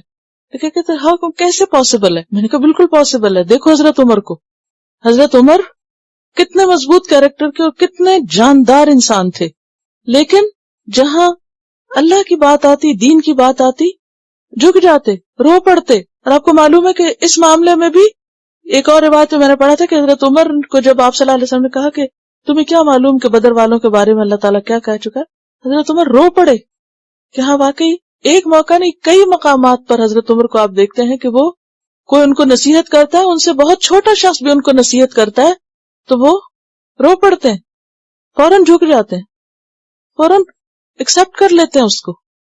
یہی تکبر سے خالی ہونا ہے. تو بات یہ ہے کہ وہ کردار ہمیں چاہیے کہ جس میں ایک طرف انسان کے اندر عمل کے لیے مضبوطی بھی ہو اور دوسری طرف اندر سے انسان انتہائی ٹوٹا ہوا ہو، انتہائی عاجزی ہو، اپنی غلطی ماننے میں دیر نہ لگائے. کل بھی ہم نے پڑھا نا کہ جس میں یہ تھا کہ ہم اپنے گناہوں کا اعتراف کرتے ہیں، ہمیں اپنے گناہوں کا اعتراف ہے. تو یہ جو گناہوں کا اعتراف کرنا یہ بہت بڑی بات ہے. لیکن آپ دیکھیں کہ ہم نے ساری زندگی اگر سیکھا ہے تو نہیں سیکھا ہے. ہماری اکثر باتیں نہیں سے شروع ہوتی. ہم دوسرے کی سننا بھی نہیں چاہتے، بعض اوقات ہم توجہ بھی نہیں کرنا چاہتے، اور اپنے سوا ہر کوئی غلط بھی لگتا ہے ہمیں، یا غلطی ہماری ہوتی بھی ہے تو ہم اس کو جان کے یا انجانے میں نہ کر رہے ہوتے ہیں. تو بات یہ ہے کہ اللہ کی خاطر ٹوٹنے میں ہی عزت ہے، اسی میں بڑائی ہے انسان کی. اگر اللہ قدردان ہو جائے تو انسان کا کیا نقصان ہے؟ کیا جاتا ہے؟ کچھ بھی نہیں. سبھی اگر نہ کر دیں اور ریجیکٹ کر دیں تو یہ ریجیکٹڈ پیپل جو ہیں وہ اللہ کے ہاں بہت ہی قیمتی لوگ ہیں. لیکن آپ دیکھیں نا کہ جنت اور جہنم کا جھگڑا، جہنم کہے گی میرے اندر بڑے بڑے متکبر لوگ آئیں گے، یہ بڑے شاندار لوگ ہیں جو دنیا میں ان کے لیے ٹھکانہ ہے. ویسے تو بڑی ٹور کی بات ہے نا کہ ایسے اونچے اونچے پہلوان جو ہیں وہ یہاں آ کے گریں گے. ربنا علیک توکلنا والیک انبنا والیک المصیر. ربنا، اے ہمارے رب، لا تجعلنا، نہ تو بنا ہم کو، فتنتن، آزمائش، فتنہ، للذین کفروا، ان لوگوں کے لیے جنہوں نے کفر کیا. اللہ ہمیں کافروں کے لیے فتنہ نہ بنا. فتنہ کیا ہے؟ فتنہ سے، اور فتنہ کہتے ہیں سونے کو آگ میں گلانا تاکہ اس کا کھرا کھوٹا ہونا معلوم ہو سکے. انسانوں کو بھی آگ میں ڈالنے کے لیے لفظ آتا ہے، یوم ہم علی النار یفتنون، جس دن وہ آگ پر تپائے جائیں گے. یعنی دوزخ والے دوزخ میں تپائے جائیں گے. تو اس سے کیا ہوگا؟ ان کی ناخالص چیزیں الگ ہوں گی، تو وہ تو سارے ناخالص تھے تو پھر کمپلیٹلی وہیں رہیں گے. تو دنیا میں آزمائشیں کیوں آتی ہیں انسان پر؟ تاکہ کیا ہو؟ کھرا کھوٹا الگ ہو. امتحان تو ہوگا، ہر ایک کا امتحان ہوگا. یہاں یہ دعا مانگ رہے ہیں کہ یا اللہ ہمارا امتحان کافروں کے ہاتھوں نہ ہو، ہم ان کے ہتھے نہ چڑھے، ان کے ظلم و ستم کا نشانہ نہ بنے، ان کو ہم پر مسلط نہ کرنا کہ وہ ہم کو دکھ دیں. وہ جیسے اس دعا میں بھی آتا نا، وَلَا تُسَلِّطْ عَلَيْنَا مَن لَا يَرْحَمُنَا، اور پھر ہمیں دبا کر وہ خود کو حق پہ سمجھے کہ اگر تم مومن تھے تو تمہاری مدد کیوں نہ ہوئی. سمجھ آگئی؟ ربنا لا تجعلنا فتنة للذین کفروا، یا اللہ ان کے ہاتھوں ہمیں آزمائش میں نہ ڈالنا، ان کی طرف سے ہم پر کوئی آزمائش نہ آئے. واغفر لنا ربنا، اور بخش دے ہم کو اے ہمارے رب، تو ہمیں معاف کر دے. ویسے تو ہر انسان دوسرے کے لیے فتنہ ہے. وجعلنا بعضکم لبعض فتنہ اتصبرون، پیچھے ہم پڑھ چکے، اور اس میں یہ بھی آیا کہ ہم ضرور آزمائیں گے. تو کچھ آزمائشیں اور امتحان کیا ہوتے ہیں انسان کی ذاتی زندگی میں ہوتے ہیں، کبھی مال کی طرف سے، کبھی اولاد کی طرف سے، کبھی رشتہ داروں کی طرف سے، کبھی سردی گرمی، کبھی بیماری، کبھی قرض، کبھی کوئی اور آفت. یہ امتحان آتے رہتا ہے نا انسان. اور مومن کی زندگی ساری امتحانوں میں گزرتے گزرتے گزرتے بالآخر، یعنی مومن کی ساری زندگی ایک طرح سے روزہ ہوتی ہے، اور بالآخر وہ اللہ کے سے جا ملتا ہے. یعنی ان سب تکلیفوں پریشانیوں پر وہ صبر صبر صبر اور ایک طویل صبر کرتا ہے. لیکن کچھ امتحان اور آزمائشیں ایسی ہوتی ہیں کہ جو انسان کی برداشت سے باہر ہو جاتی ہیں، یا وہ بہت شدید ہوتی ہیں، جس میں ایمان جانے کا ڈر ہوتا ہے، جس میں انسان کا ایمان خطرے میں پڑ جاتا ہے. یا پھر بعض آزمائشیں ایسی ہوتی ہیں کہ جس میں وہ لوگ جن کے ہاتھوں انسان آزمایا جا رہا ہو وہ اس کو دین کے تانے دیتے ہیں، اور ان تانوں سے انسان شیکی ہو جاتا ہے کہ کیا واقعی خدا ہے، کیا ہے جو میری مدد کرے.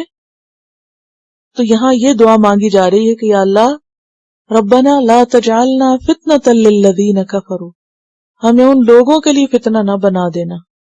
اور پھر جب وہ دیکھیں کہ یہ صاحب ایمان ہے اور ان کی کوئی مدد کرنے والا نہیں ہے تو وہ اپنے کفر میں اور پکے ہو جائیں اور ایمان کو اور زیادہ ناحق سمجھنے لگے، یعنی دین کو، حق کو ناحق سمجھنے لگے.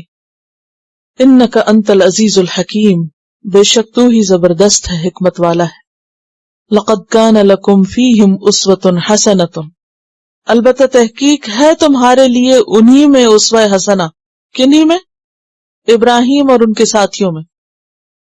ابراہیم اور ان کے ساتھیوں میں نمونہ ہے، یہ بات تو پیچھے بھی گزر چکی، یہاں تکرار آئی ہے، کیوں؟ تاکید کے لیے کہ وہی اسوہ حسنہ، وہاں سے سبق سیکھو، اس واقعے سے اپنے لیے رہنمائی لو. لمن کان یرجو اللہ والیوم الآخر، اس کے لیے، ہر اس شخص کے لیے جو اللہ اور یوم آخرت کی امید رکھتا ہو. ومن یتولی، اور جو منہ موڑے گا، روگردانی کرے گا، کس سے؟ ان کے اسوہ حسنہ سے، توجہ نہیں کرے گا اس کی طرف. فإن اللہ هو الغنی الحمید، تو بے شک اللہ وہی بے نیاز ہے، تعریف والا ہے.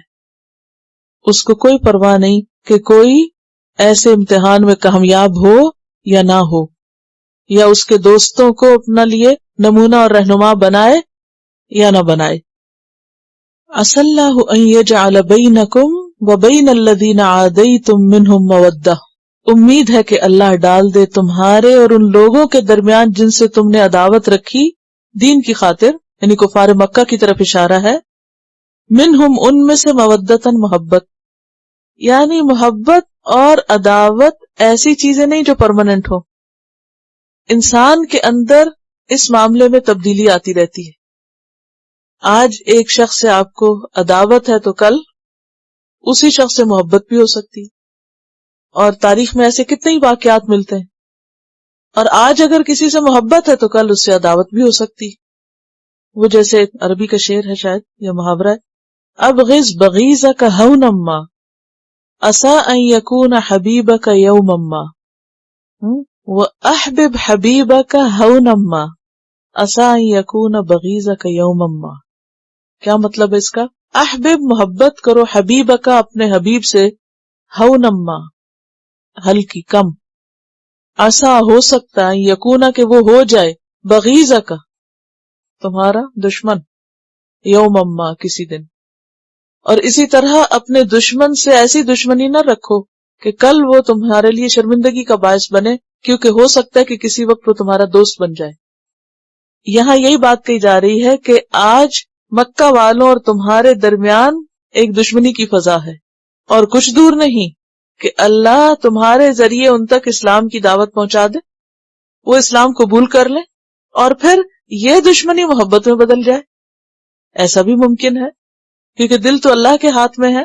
تو ایسی صورت میں چاہے محبت ہو یا دوستی ہو یا دشمنی ہو، ہر معاملے میں اعتدال اور حد کے اندر رہنا اور عدل سے کام لینا بے حد ضروری ہے. کسی کی نفرت انسان کے ہاتھ سے عدل کا دامن نہ چھڑائے، اور کسی کی محبت بھی انسان کو عدل سے دور نہ کرے. واللہ قدیر، اور اللہ قدرت رکھنے والا ہے. واللہ غفور الرحیم، اور اللہ غفور الرحیم ہے.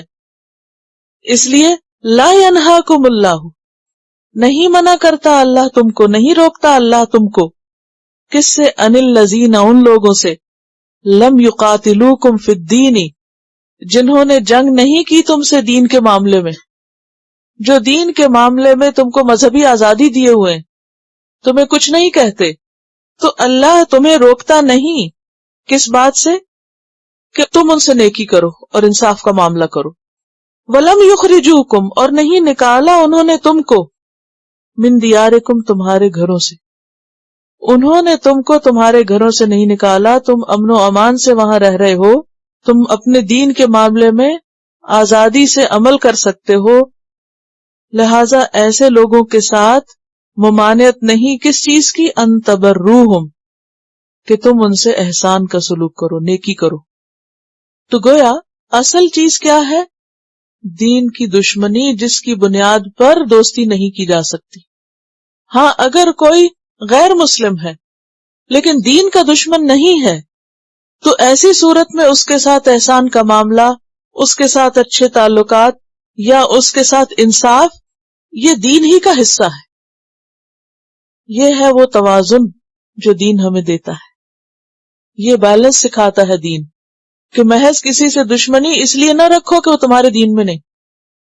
ان اللہ یحب المقسطین، بے شک اللہ محبت رکھتا ہے انصاف کرنے والوں سے.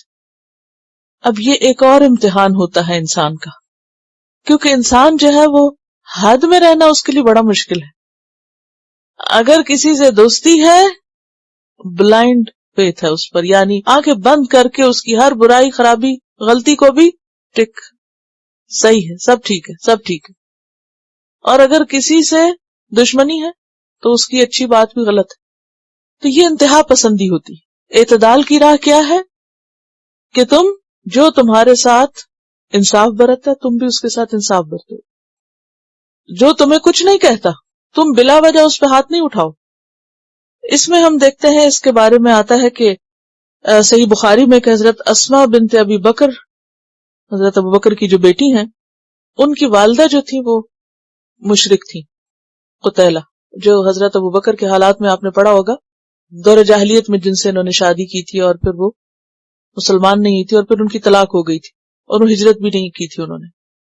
تو جب ہجرت کر کے مسلمان مدینہ آ گئے تو ذرا ماں تھی، تو وہ اپنی بیٹی کو ملنے کے لیے تحفے تحائف لے کر اور بہت اچھے طریقے سے آئیں.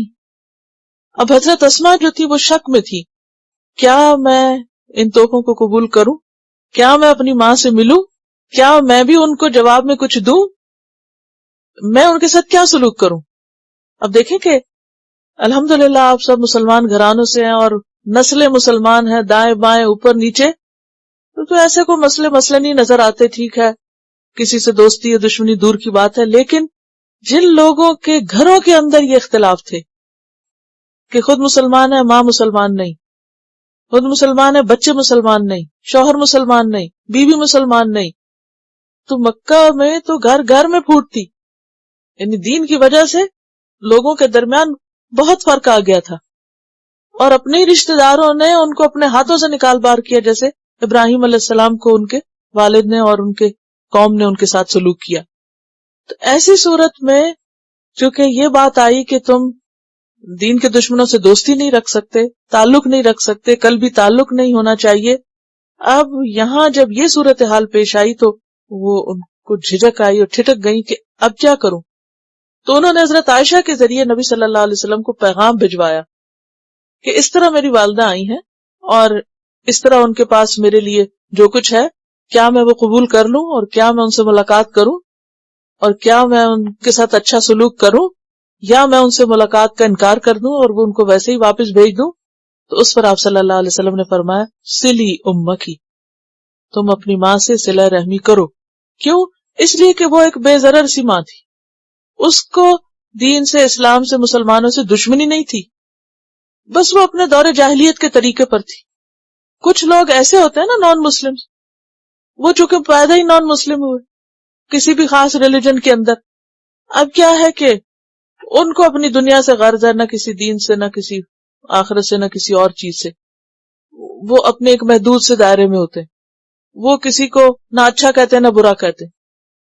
اب کیا ہے، ایسے لوگوں سے جب واسطہ پڑے تو پھر کیا کرو، اور خاص طور پر اگر وہ تمہارے رشتہ دار ہوں تو اس میں آپ نے صلہ رحمی کی تلقین کی، اور اس پر یہ آیات بھی نازل ہوئی کہ لا ینہاکم اللہ، اللہ تم کو نہیں روکتا، عن الذین لم یقاتلوکم فی الدین، ان لوگوں سے دوستی کرنے میں، یا تعلق، دوستی سے مراد یہاں ریلیشن شپ جیسے عام تعلقات ہوتے ہیں، ولم یخرجوکم من دیارکم، اور انہوں نے تم پہ کوئی زیادتی نہیں کی، تمہیں تمہارے گھروں سے نہیں نکالا، کہ تم بھی ان کے ساتھ انصاف کا معاملہ کرو، کیونکہ اللہ انصاف کرنے والوں کو پسند کرتا ہے.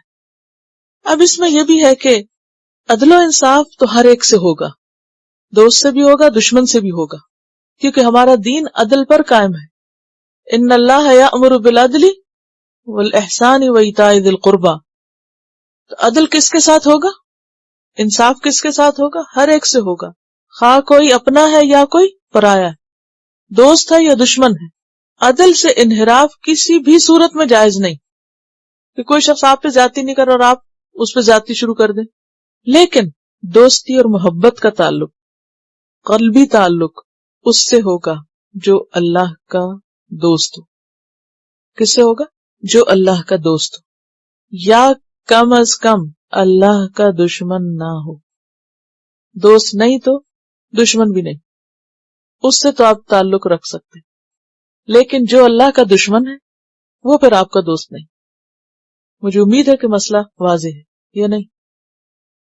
اس میں آپ دیکھیے کہ کیٹیگریز ہو جاتی ہے نا. کچھ لوگ ایسے ہیں کہ جو انہیں صرف اپنی دنیا سے غرض ہے، کسی دین سے نہیں. نہ وہ آپ سے محبت کرتے ہیں نہ نفرت کرتے ہیں، بس ایک عام ریلیشن شپ ہے. اور ایک وہ ہیں کہ جو نفرت بھی کرتے ہیں اور نقصان بھی پہنچاتے ہیں اور پھر دین کے معاملے میں رکاوٹ بھی ڈالتے ہیں. تو ان سے معاملہ جو ہے مختلف ہوگا. اور پھر دوسری بات یہ ہے کہ جب تک کوئی ثبوت نہ ہو آپ کے پاس، دل کا حال کسی کو بھی معلوم نہیں. تو انسان ہمیشہ دیکھیے، چاہے کسی اور مذہب کا یا اپنے، آپ جب کسی کے ساتھ بھی تعلق رکھتے ہیں تو کیسے رکھتے ہیں؟ قدم قدم اٹھا کے رکھتے ہیں. اگر کوئی آپ کے ساتھ چلتا ہے اور آپ سمجھتے کہ وہ سنسیئر ہے آپ کے لیے، تو آپ بھی اس کے لیے اس سے بڑھ کے سنسیئر ہو جاتے ہیں. لیکن جہاں آپ کو پتہ چلتا ہے کہ دوسرا شخص آپ کو دھوکہ دے رہا ہے، تو اللہ نے ہمیں عقل دی ہے کہ اگر کوئی دھوکہ دیتا ہے یا ضرر پہنچاتا ہے یا خصوصاً تمہارے دین کا نقصان ہے اس کے تعلق میں، تو پھر اس سے بیک آؤٹ کر جاؤ. یعنی کوئی بھی ہو، خواہ کوئی پیدائشی مسلمان ہے یا کچھ بھی ہے. کیونکہ پیچھے آپ دیکھیے کہ شروع سے میں کیا بتا رہی ہوں کہ ان ساری صورتوں کا ایک مرکزی مضمون ہے، وہ ہے اسلام سے تعلق، بلانگنگز ہماری، کہ وہ کس درجے پر ہے. پیچھے بھی بار بار واضح کر دیا گیا کس سے دوستی رکھو اور کس سے نہ رکھو، کس سے تعلق رکھو اور کس سے تعلق نہ رکھو. تو ہر وہ چیز جو خیر کی طرف جانے میں مددگار ہے تو وہ تمہارے حق میں بہتر ہے. اور جس چیز سے تعلق، خواہ کوئی بھی چیز ہو جو تمہارے دین کے راستے میں رکاوٹ آتی ہے، پھر وہاں انسان اسی درجے کی احتیاط برتے گا. اب آپ دیکھیے کہ یہ جو نیکی اور احسان کے معاملے ہیں، یہ صحابہ کرام کی زندگی میں ملتے ہیں. پیچھے میں نے سورۃ محمد کی تفسیر میں آپ کو بتایا تھا، اما منن و اما فدا، خواہ تم ان پہ احسان کرو اور خواہ فدیہ لو. جو جنگ بدر کے قیدیوں کے بارے میں حکم آیا تھا کہ اگر کوئی قیدی تم پکڑ لو تو پھر اس کے بعد کیا کرو، ان کے ساتھ احسان کر سکتے ہو. اب یہ کون لوگ تھے؟ یہ تو لڑنے آئے تھے. جنگ بدر کے قیدی کون تھے؟ لڑنے آئے تھے، ختم کرنے آئے تھے. اب یہ پکڑے گئے، اب پکڑے گئے تو کیا کہا، کیا کرو ان کے ساتھ؟ احسان کرو. اور آپ نے وہ مثالیں پڑھی تھی احسان کی، کہ جس میں وہ کہتے ہیں کہ خود وہ کھجور پہ گزارا کر لیتے اور ہمیں روٹی دیتے تھے. اور آپ کو پتا ہے وہ امپورٹڈ ہوتی تھی، وہاں گندم نہیں اگتی مدینہ مکہ وغیرہ میں، تو وہ انتہائی مہنگی ہوتی تھی اس زمانے میں، کھجور اور دودھ اور ان سب چیزوں سے زیادہ روٹی. لیکن چونکہ وہ ایک بیسک فوڈ ہے انسان کی، تو وہ اپنے قیدیوں کو جو گھروں میں، کیونکہ جیلیں تو نہیں تھی، گھروں میں ہی قیدی رکھتے تھے، تو خود بھوکے رہ کے ان کو کھلا دیتے تھے. اس کا نتیجہ کیا؟ وہ سب مسلمان ہوئے. ثمامہ بن اسال کا معاملہ آپ کے سامنے ہے. آپ صلی اللہ علیہ وسلم کا دشمن، مسجد نبی میں 3 دن تک باندھے رکھے. ہر روز آپ اس سے پوچھتے کیا خیال ہے، وہ آپ سے کتنی نفرت رکھتا تھا. لیکن آپ کے احسان نے کہ ٹھیک ہے فدیہ اگر آپ لیتے تو بہت بڑی قیمت پاتے، قیمت نہیں لیا آپ نے اس سے. اور اسی طرح کوئی اور فیور نہیں لیا، چھوڑا اس کو اور وہ جا کے غسل کر کے فوراً آیا اور مسلمان ہو گیا. اور اس نے جا کے اہل مکہ کا غلہ روک دیا. ہر دور میں ایسی مثالیں ملتی ہیں کہ دشمنی اپنی جگہ، مگر عدل و انصاف اور احسان کا رویہ اپنی جگہ. کیونکہ اسلام کی یہی خوبصورتی ہے کہ اس نے دل جیتے ہیں، دل بدلے ہیں. اسلام تلوار سے نہیں، احسان اور محبت اور اچھے سلوک کے ذریعے لوگوں کے اندر اثر کر کے گیا. اب آپ دیکھیے کہ آپ صلی اللہ علیہ وسلم نے اکرمہ بن ابی جہل کو جو معاف کیا، خالد بن ولید کے ساتھ جو معاملہ کیا، اور پھر ان لوگوں کے ذریعے دین کو کتنی تقویت پہنچی. یہ سب. اور ابھی اسی کے اندر ہند کا واقعہ آتا ہے کہ جو وہ بیعت کر رہی تھی آپ صلی اللہ علیہ وسلم سے، اور کس طرح کی زبان استعمال کر رہی تھی، اور آپ اتنے آسان طریقے سے اس کو جواب دے رہے ہیں. تو بات یہ ہے کہ یہ ابو سفیان اور ہند وہ لوگ تھے کہ جنہوں نے ساری زندگی، اور پھر آپ اس کو دیکھ نہیں سکتے تھے، اور وہ حلیہ بدل کے آپ کے سامنے آئی تھی جب بیعت کر رہی تھی. اس کی باتوں سے آپ نے اس کو پہچانا تھا کہ اچھا تم ہند ہو، کیونکہ حضرت حمزہ کا کلیجہ اس نے چبایا تھا. تو آپ جب اس کو دیکھتے تو یاد آتی تھی یہ بات. تو اسی طرح وحشی جو تھا جس نے قتل کیا تھا، کہ یہ لوگ سامنے نہ آئے. وہ دل کے جذبات اپنی جگہ، لیکن ان لوگوں کو اسلام میں ویلکم کیا گیا اور ان پر اعتماد کیا گیا، اور ان کے ذریعے پھر آگے دین کو تقویت پہنچی. یہ توازن جو ہے یہ اسلام کا حسن ہے. اور یہ توازن اگر قائم نہیں کریں گے، توازن ہاتھ سے جائے گا تو نفرتوں سے دین نہیں پھیلتا. تو اصل بات کیا ہے؟ انصاف. خیر خواہی کرو، انصاف کرو. اور قرآن پاک میں بھی آتا نا وَيُطْعِمُونَ الطَّعَامَ عَلَى حُبِّهِ مِسْكِينًا وَيَتِيمًا وَأَسِيرًا، اور اس کی محبت میں کھلاتے ہیں، اللہ کی محبت میں کھلاتے ہیں کس کو؟ مسکین کو، یتیم کو، اسیر کو، بھلے کوئی مسلمان ہو یا کافر ہو یا کوئی بھی ہو، اس میں فرق نہیں کرتے، ہر ایک کے ساتھ بھلائی کرتے۔ انما ینہاکم، کہاں اللہ منع کرتا ہے؟ پھر مزید واضح کر دیا گیا، اللہ تم کو روکتا ہے کن سے؟ ان الذین، ان لوگوں سے دلی دوستی کرنے اور انہیں خیر خائی کے پیغام بھیجنے میں، قاتلوکم فی الدین، جو تم سے دین کے معاملے میں جنگ کرتے ہیں، تمہارے دین کی وجہ سے تم پر جنگ مسلط کرتے ہیں، وَأَخْرَجُوكُم مِّن دِيَارِكُمْ، اور انہوں نے نکالا تم کو تمہارے گھروں سے، وَظَاهَرُوا عَلَىٰ إِخْرَاجِكُمْ، اور ایک دوسرے کی مدد کی تمہارے نکالنے پر، یعنی خود نے نکالا، نکالنے والوں کی پشت پناہی کی۔ ظاہرو کا لفظ جو ہے یہ ظہر سے، اور ظہر کہتے ہیں پیٹھ کو، یعنی پشت پناہی کی، مدد دی۔ ان تولوہم، کہ تم ان سے دوستی کرو، تو کس سے دوستی بنا ہے؟ جو تمہیں تمہارے دین پر عمل نہ کرنے دے، دین کے معاملے میں تم سے جنگ کرے، اور تم کو تمہارے گھروں سے دین کی وجہ سے نکال ڈالے۔ وَمَن يَتَوَلَّهُمْ، اور جو ان سے دوستی کرے گا، فَأُولَئِكَ هُمُ الظَّالِمُونَ، ایسے لوگ دراصل ظالم ہیں۔ پھر فرمایا یا ایھا الذین آمنوا، اے لوگو جو ایمان لائے ہو، اذا جاءکم المؤمنات مہاجرات، جب آئیں تمہارے پاس مومن عورتیں ہجرت کر کے، فامتحنوہن، تو ان کا امتحان لے لو، ان کی جانچ کر لو۔ اللہ اعلم بایمانہن، اللہ ان کے ایمان کو خوب جانتا ہے۔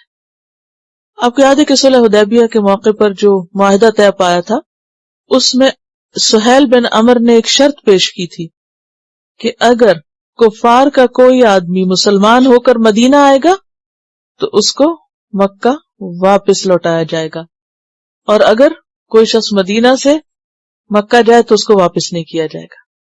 اور مسلمانوں کے لیے یہ بہت ہی تکلیف دہ شرط تھی، لیکن بہرحال ایک شرط تھی تو مانی گئی۔ اب ہوا یہ کہ ابو بصیر جو اہل مکہ کے ظلم سے بہت تنگ آ گئے تھے، وہ حدیبیہ میں پہنچ گئے۔ ابو جندل جو سہیل بن عمر کا اپنا بیٹا تھا وہ پہنچ گیا، لیکن آپ صلی اللہ علیہ وسلم نے ان کو واپس کر دیا۔ اب ہوا یہ کہ اس کے بعد ان کی عورتیں بھی آنے لگی، کیونکہ ان پہ بھی ظلم ہوتا تھا، اور اس میں خاص طور پر عقبہ بن ابی معیط کی جو بیٹی تھی ام کلثوم، وہ مدینہ آ گئی۔ اب اس کے والی وارث پیچھے پہنچ گئے، اسی طرح سبیعہ، امیمہ اور خواتین بھی مدینہ پہنچ گئی۔ اب وہ ان کے پیچھے سے جو شوہر اور دیگر رشتہ دار تھے وہ آگے کہ ہماری عورتیں لوٹائی جائیں واپس ہمیں، کیونکہ معاہدے کی شرط میں تھا کہ جو بھی آئے گا اس کو واپس کیا جائے گا۔ لیکن جب معاہدہ دیکھا گیا تو اس میں رجل کا لفظ تھا۔ اب ہوتا یہ نا کہ جب قانونی چیزیں ہوتی ہیں تو اس میں ایک ایک لفظ بھی پک کیا جاتا ہے، اور بعض اوقات پورے کیس کی شکل بدل جاتی ہے محض الفاظ کے ہیر پھیر سے۔ آپ نے اس معاہدے کو جب دیکھا تو سہیل بن عمر کے اپنے الفاظ تھے، اسی نے لکھوائے تھے کہ اگر کوئی آدمی آئے گا تو وہ تو اس میں سے نکل گئی، لہذا آپ صلی اللہ علیہ وسلم نے ان عورتوں کو واپس نہیں بھیجا۔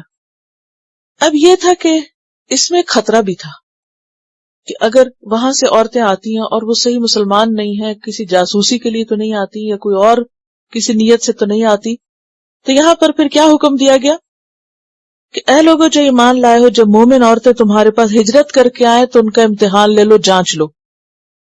ہاں لیکن ایک حد تک انسان امتحان لے سکتا ہے، کسی کے دل میں تو کوئی نہیں اتر کے دیکھ سکتا۔ اللہ عالم بایمانہن، اللہ ہی ان کے ایمان کا حال خوب جانتا ہے۔ فَإِنْ عَلِمْتُمُوهُنَّ، پھر اگر تم جان لو ان کو، مؤمنات، کہ مومن ہے، واقعی سچی مومن ہے، فَلَا تَرْجِعُوهُنَّ إِلَى الْكُفَّارِ، تو نہ تم واپس لوٹاؤ ان کو کفار کی طرف۔ کیوں نہ واپس لوٹاؤ؟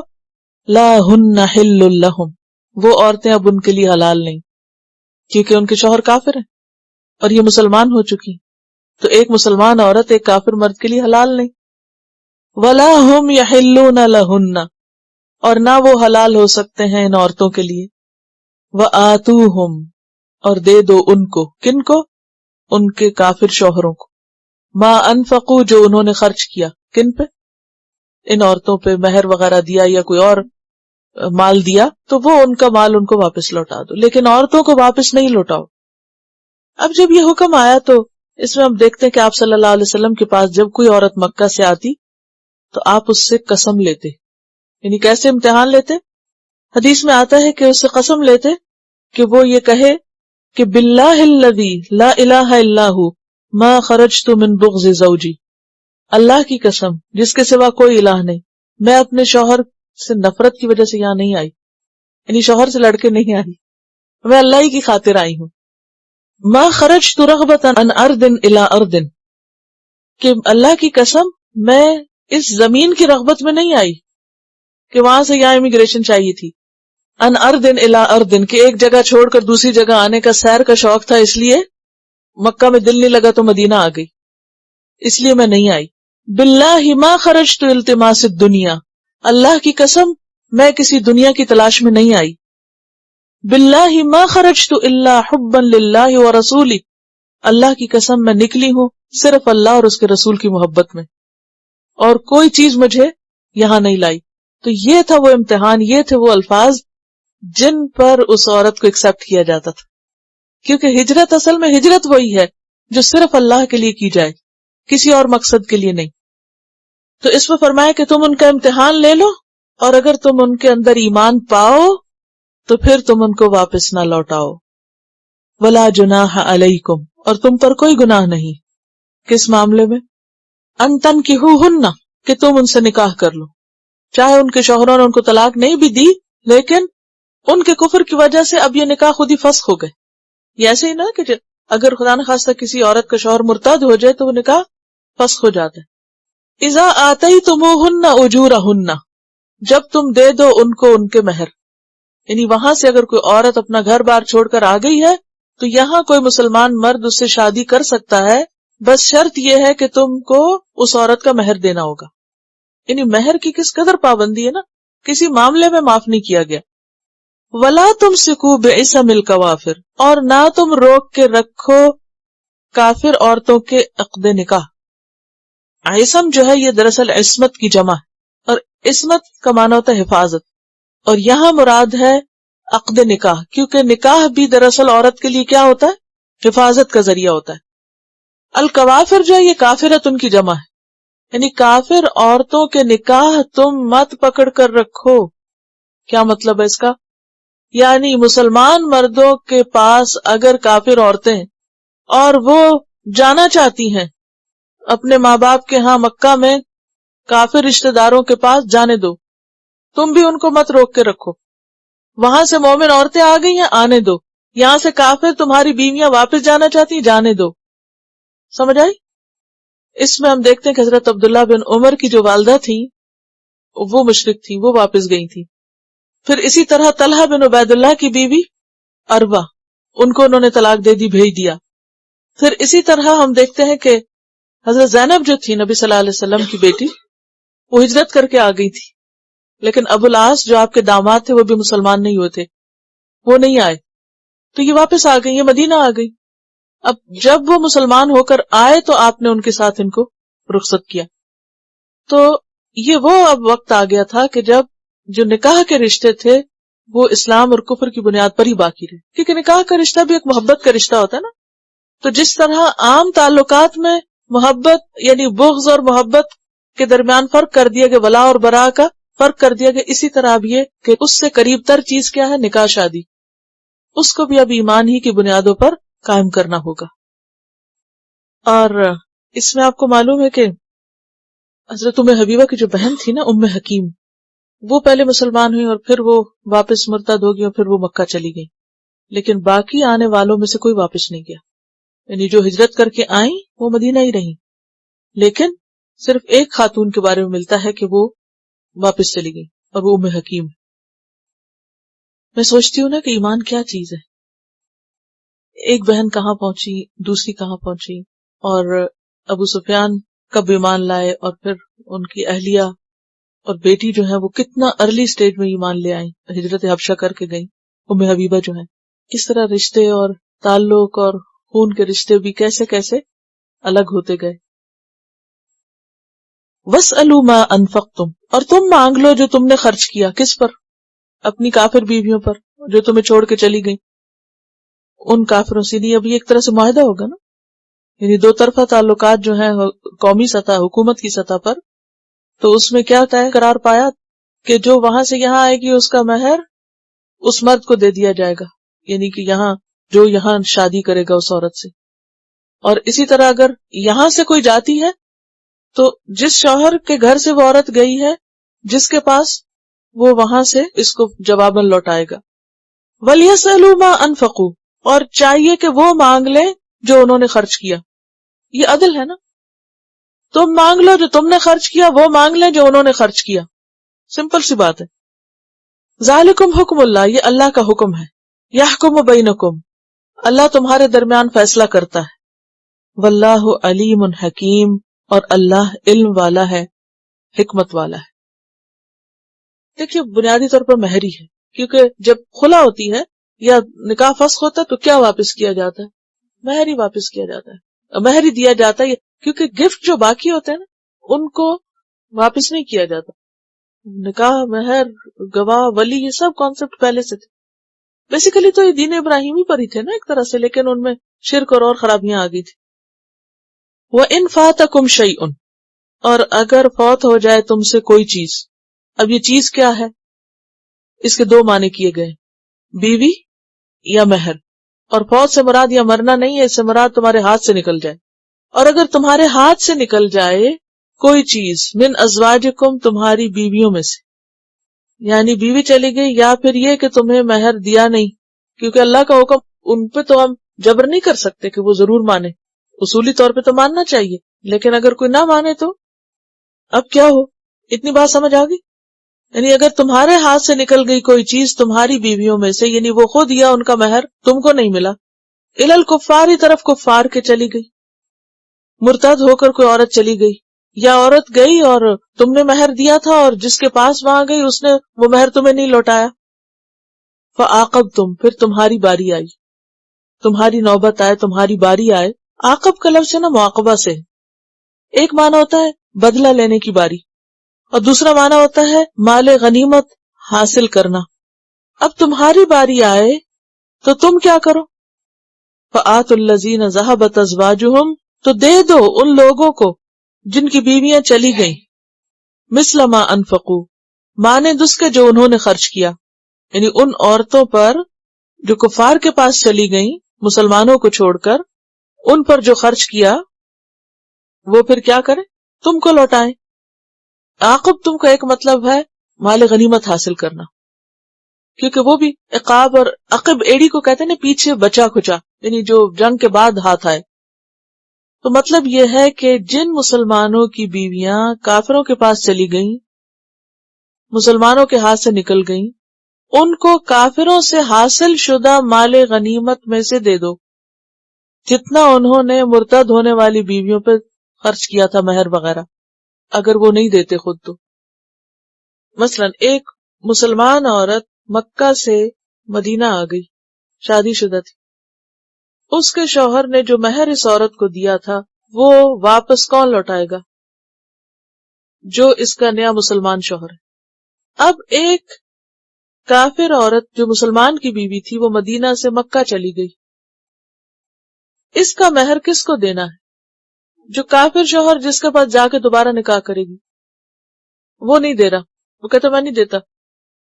یہ تو دے رہا ہے کہ حکم اللہ ہے، مجھے تو دینا ہی دینا ہے، وہ نہیں دے رہا. اب اس مسلمان مرد کو تو بہت نقصان ہوا، بیوی بھی چلی گئی اور پیسے بھی لے گئی. اب اس کو کیسے کمپنسیٹ کیا جائے؟ مال غنیمت سے، کہ جنگ میں جو مال غنیمت آئے گا اس میں سے اس کو حصے کے علاوہ اس مہر کے عوض بھی ملے گا جو اس نے اپنی اس بیوی پہ خرچ کیا تھا جو چلی گئی، بھاگ گئی. اب سمجھ آ گئی؟ یہ تو حکومت دے گی نا، اسلامی حکومت دے گی، وہ تو سب چیزیں وہاں، یعنی ایک طرح سے قانون ہے یہ، ٹھیک ہے. انہی سے جنگ ہوگی تو پھر ہاتھ آئے گی. یا اگر کہیں اور سے بھی ہو تو مال غنیمت میں پیچھے آپ قانون پڑھ چکے ہیں نا سورۃ الانفال میں، کہ مال غنیمت کس کس کا حصہ ہے. تو اس میں فوجیوں کو ایک حصہ رکھ کے باقی تو سب فوجیوں کو دیا جاتا ہے. اب وہ تو سب میں ایکول یا جس طرح ان کی قربانی ہے اس کے مطابق تقسیم ہوگا، لیکن اس میں سے ایک حصہ پہلے ہی، جیسے وراثت تقسیم ہونے سے پہلے قرضہ چکایا جاتا ہے، تو یہ قرضہ ہے جو ان کو دیا جائے گا، یعنی چکایا جائے گا ان کا.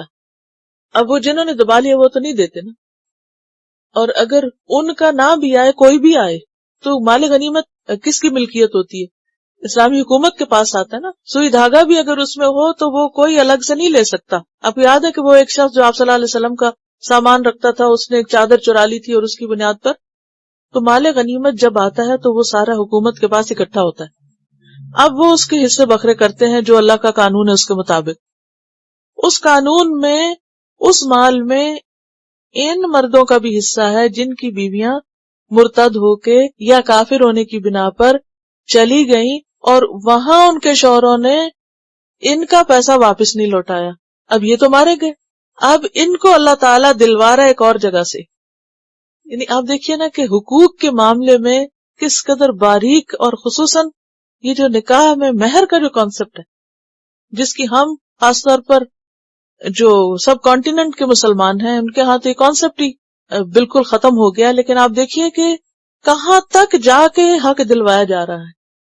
بیسیکلی سوشل ویلفیئر کا کانسیپٹ بھی اس میں آتا ہے نا کہ جن کے ساتھ کوئی زیادتی ہوئی، کسی دوسرے ملک کے بندے نے کی یا کسی نے بھی کی، گھر سے ہی شوہر نہیں بیوی کو خرچ دے رہا، تو پھر گورنمنٹ انوالو ہو جاتی ہے نا کہ اس عورت کو پروٹیکٹ کرے. تو اسی طرح یہ حقوق کی پروٹیکشن ہے ایک طرح سے. تو فَعَاقَبْتُمْ کا ایک معنی کیا؟ پھر مال غنیمت پائی تم نے، تو اب اس غنیمت میں سے کیا کرو؟ فَآتُوا الَّذِينَ، دو ان کو، ذَهَبَتْ أَزْوَاجُهُمْ جن کی بیویاں چلی گئیں، مثلہ کتنا دو، مانند اس کے مان فکو جو انہوں نے خرچ کیا تھا. وَاتَّقُوا اللَّهَ، اور اللہ سے ڈرو، الَّذِي أَنْتُمْ بِهِ مُؤْمِنُونَ، وہ جس پر تم ایمان رکھتے ہو، جس کو تم مانتے ہو، اس کا خوف کرو. یا ایھا النبی، اے نبی صلی اللہ علیہ وسلم، اذا جاءک المؤمنات، جب آئیں آپ کے پاس مومن عورتیں، یبایعنک، وہ بیعت کریں آپ سے، علی اس بات پر، اللہ یشرکن باللہ شیئا، کہ وہ نہیں شریک کریں گی اللہ کے ساتھ کسی چیز کو، یعنی شرک نہیں کریں گی. ولا یسرقن، اور نہ وہ چوری کریں گی.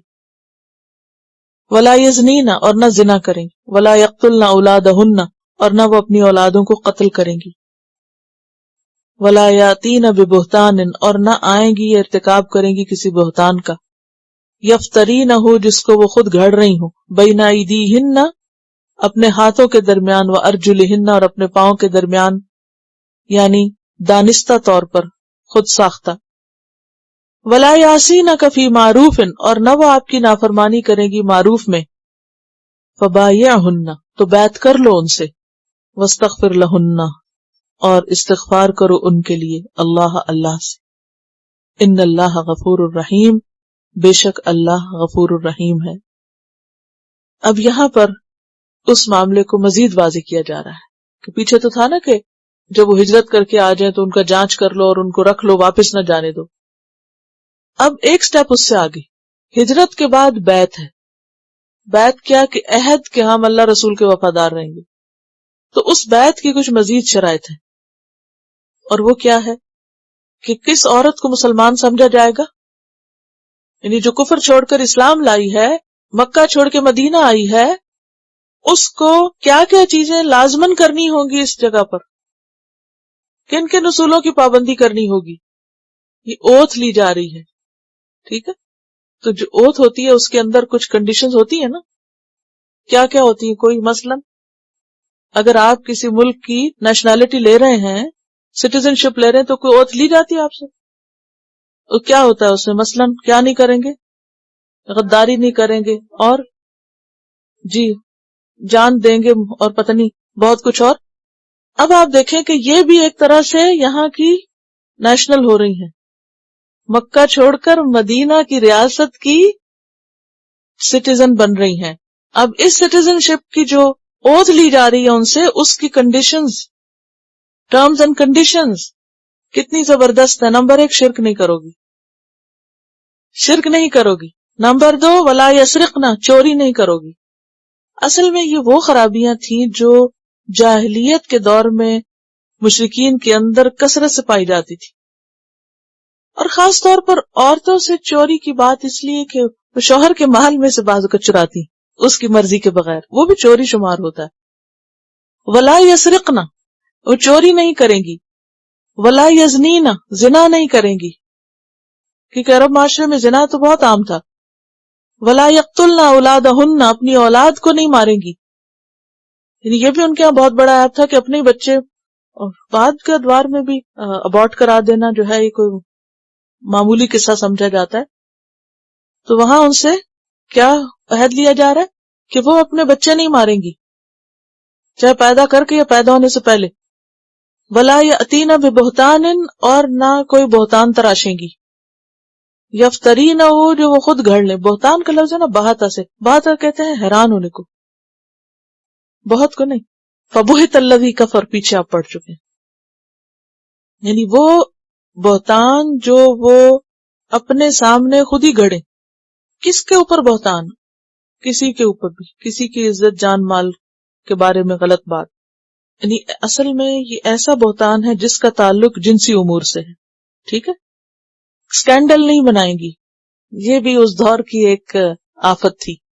اگر آپ ان ٹرمز پہ غور کریں تو یہ عموماً یہ جو خرابیاں ہیں یہ اس طبقے میں زیادہ پائی جاتی، اس لیے جو شرائط ہے وہ بھی اسی سے مطابق یا اسی سے متعلق ہیں، ٹھیک ہے؟ گوسپس اور باتوں میں اور قصے کہانیوں میں اس قسم کی باتیں جو ہیں وہ نہیں کریں گی۔ ولا یعصینک فی معروف، اور آپ کی نافرمانی نہیں کریں گی، کس کی؟ نبی صلی اللہ علیہ وسلم کی۔ کس معاملے میں؟ جو بھی معروف حکم ہوگا، اس سے بھی آپ کی اطاعت کی بات پتہ چلتی ہے۔ وما آتاکم الرسول فخذوہ، تو آپ سے فرمایا فبایعہن، آپ ان سے بیعت لے لیں۔ واستغفر لہن اللہ، اور پچھلے گناہوں پر جو وہ کر چکی ہیں اللہ سے بخشش آپ بھی ان کے لیے کریں۔ ان اللہ غفور الرحیم، بے شک اللہ غفور الرحیم ہے۔ تو بخاری کی روایت میں آتا ہے کہ آپ عورتوں سے بیعت لیتے تھے لیکن ان کے ہاتھ کو نہیں چھوتے تھے۔ حضرت عائشہ فرماتی ہے کہ آپ نے کبھی کسی عورت کے ہاتھ کو نہیں چھوا تھا سوائے اس کے کہ جو آپ کی مملوکہ ہوں۔ ایک اور جگہ پر آتا ہے کہ آپ پانی کے پیالے میں ہاتھ رکھتے اور پھر وہ اس پانی میں خواتین نے رکھا، بعد نے کہا کہ کپڑے کا ایک طرف آپ کے ہاتھ میں ہوتا ایک طرف، اور بعد یہ کہ صرف زبانی، یعنی 2-3 طریقے، لیکن ہاتھ پہ ہاتھ نہیں رکھا گیا۔ اس کے بارے میں ایک بہت دلچسپ روایت آتی ہے، تو اس میں کچھ سیکھنے کی چیزیں تھی تو میں نے چاہا آپ کے ساتھ اس کو شیئر کروں۔ نبی صلی اللہ علیہ وسلم جب عورتوں سے بیعت لے رہے تھے تو اس موقع پر ہند جو کہ ابو سفیان کی زوجہ تھی وہ اپنا بھیس بدل کر کچھ حاضر ہوئی اور منہ چھپائے ہوئے تھی۔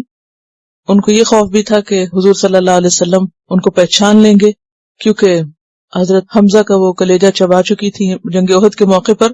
تو جب آپ بیعت لے رہے تھے تو آپ نے فرمایا کہ میں اس شرط پر تمہیں بیعت کرتا ہوں، یعنی اور بھی خواتین تھی، کہ تم وعدہ کرو کہ اللہ تعالیٰ کے ساتھ کسی کو شریک نہ بناؤ گی۔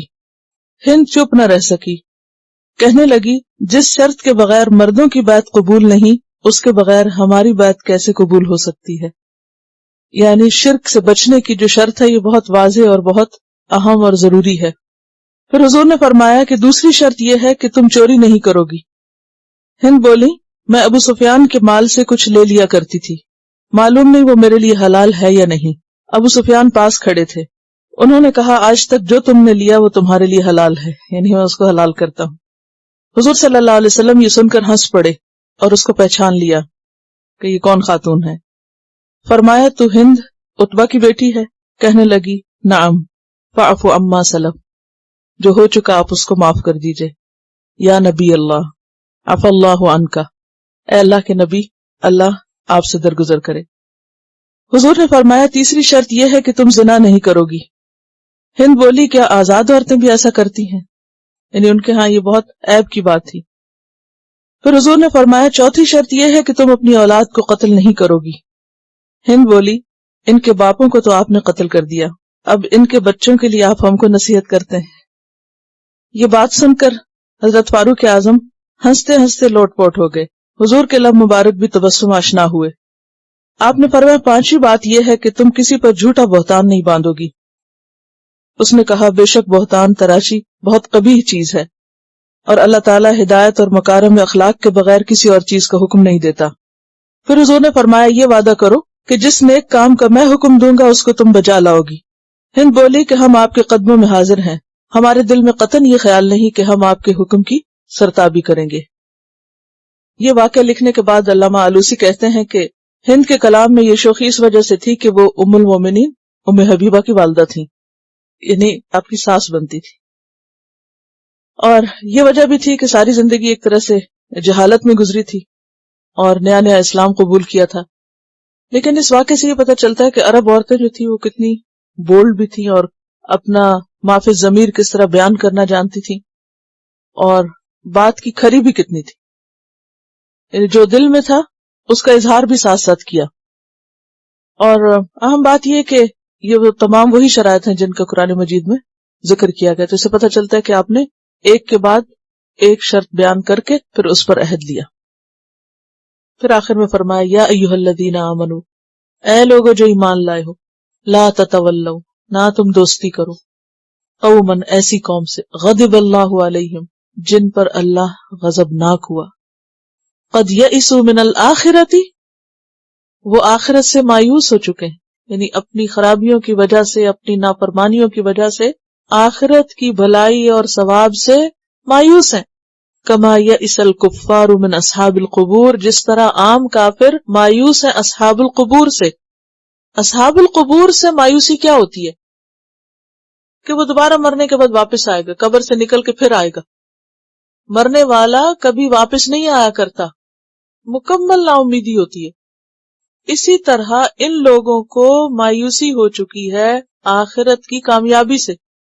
یہ ایسے ہی ہے جیسے ایک شخص غلط کرتا ہے نا تو کہتا ہے جہنم میں تو جانا ہی ہے، 4 خرابیاں اور کر لو۔ کبھی سنا آپ نے ایسے لوگوں کو؟ بعض لوگ کہتے ہیں پتہ نہیں وہاں تو جنت ملنی ہے، نہیں یہاں تو مزے کر لو۔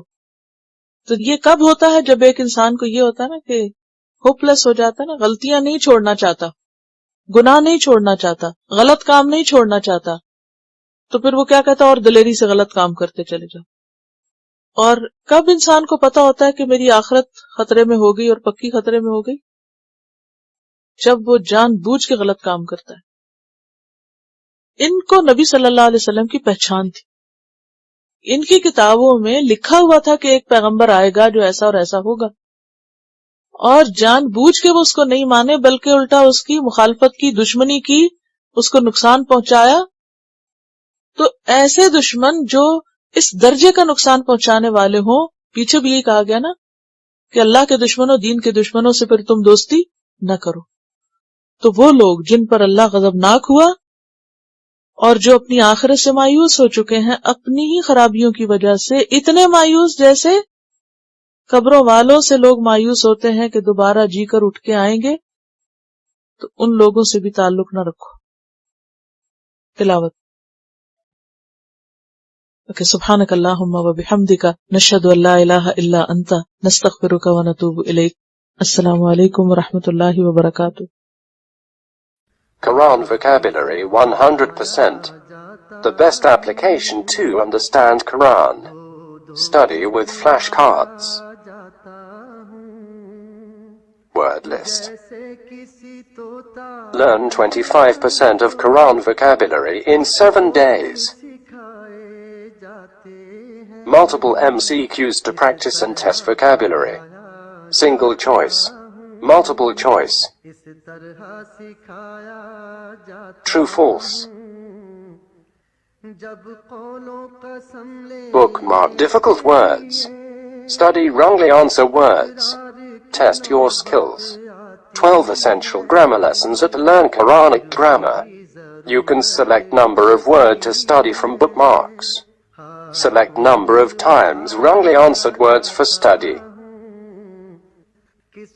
Test your skills with multiple choice flashcard, true, false, matching words and single choice MCQs.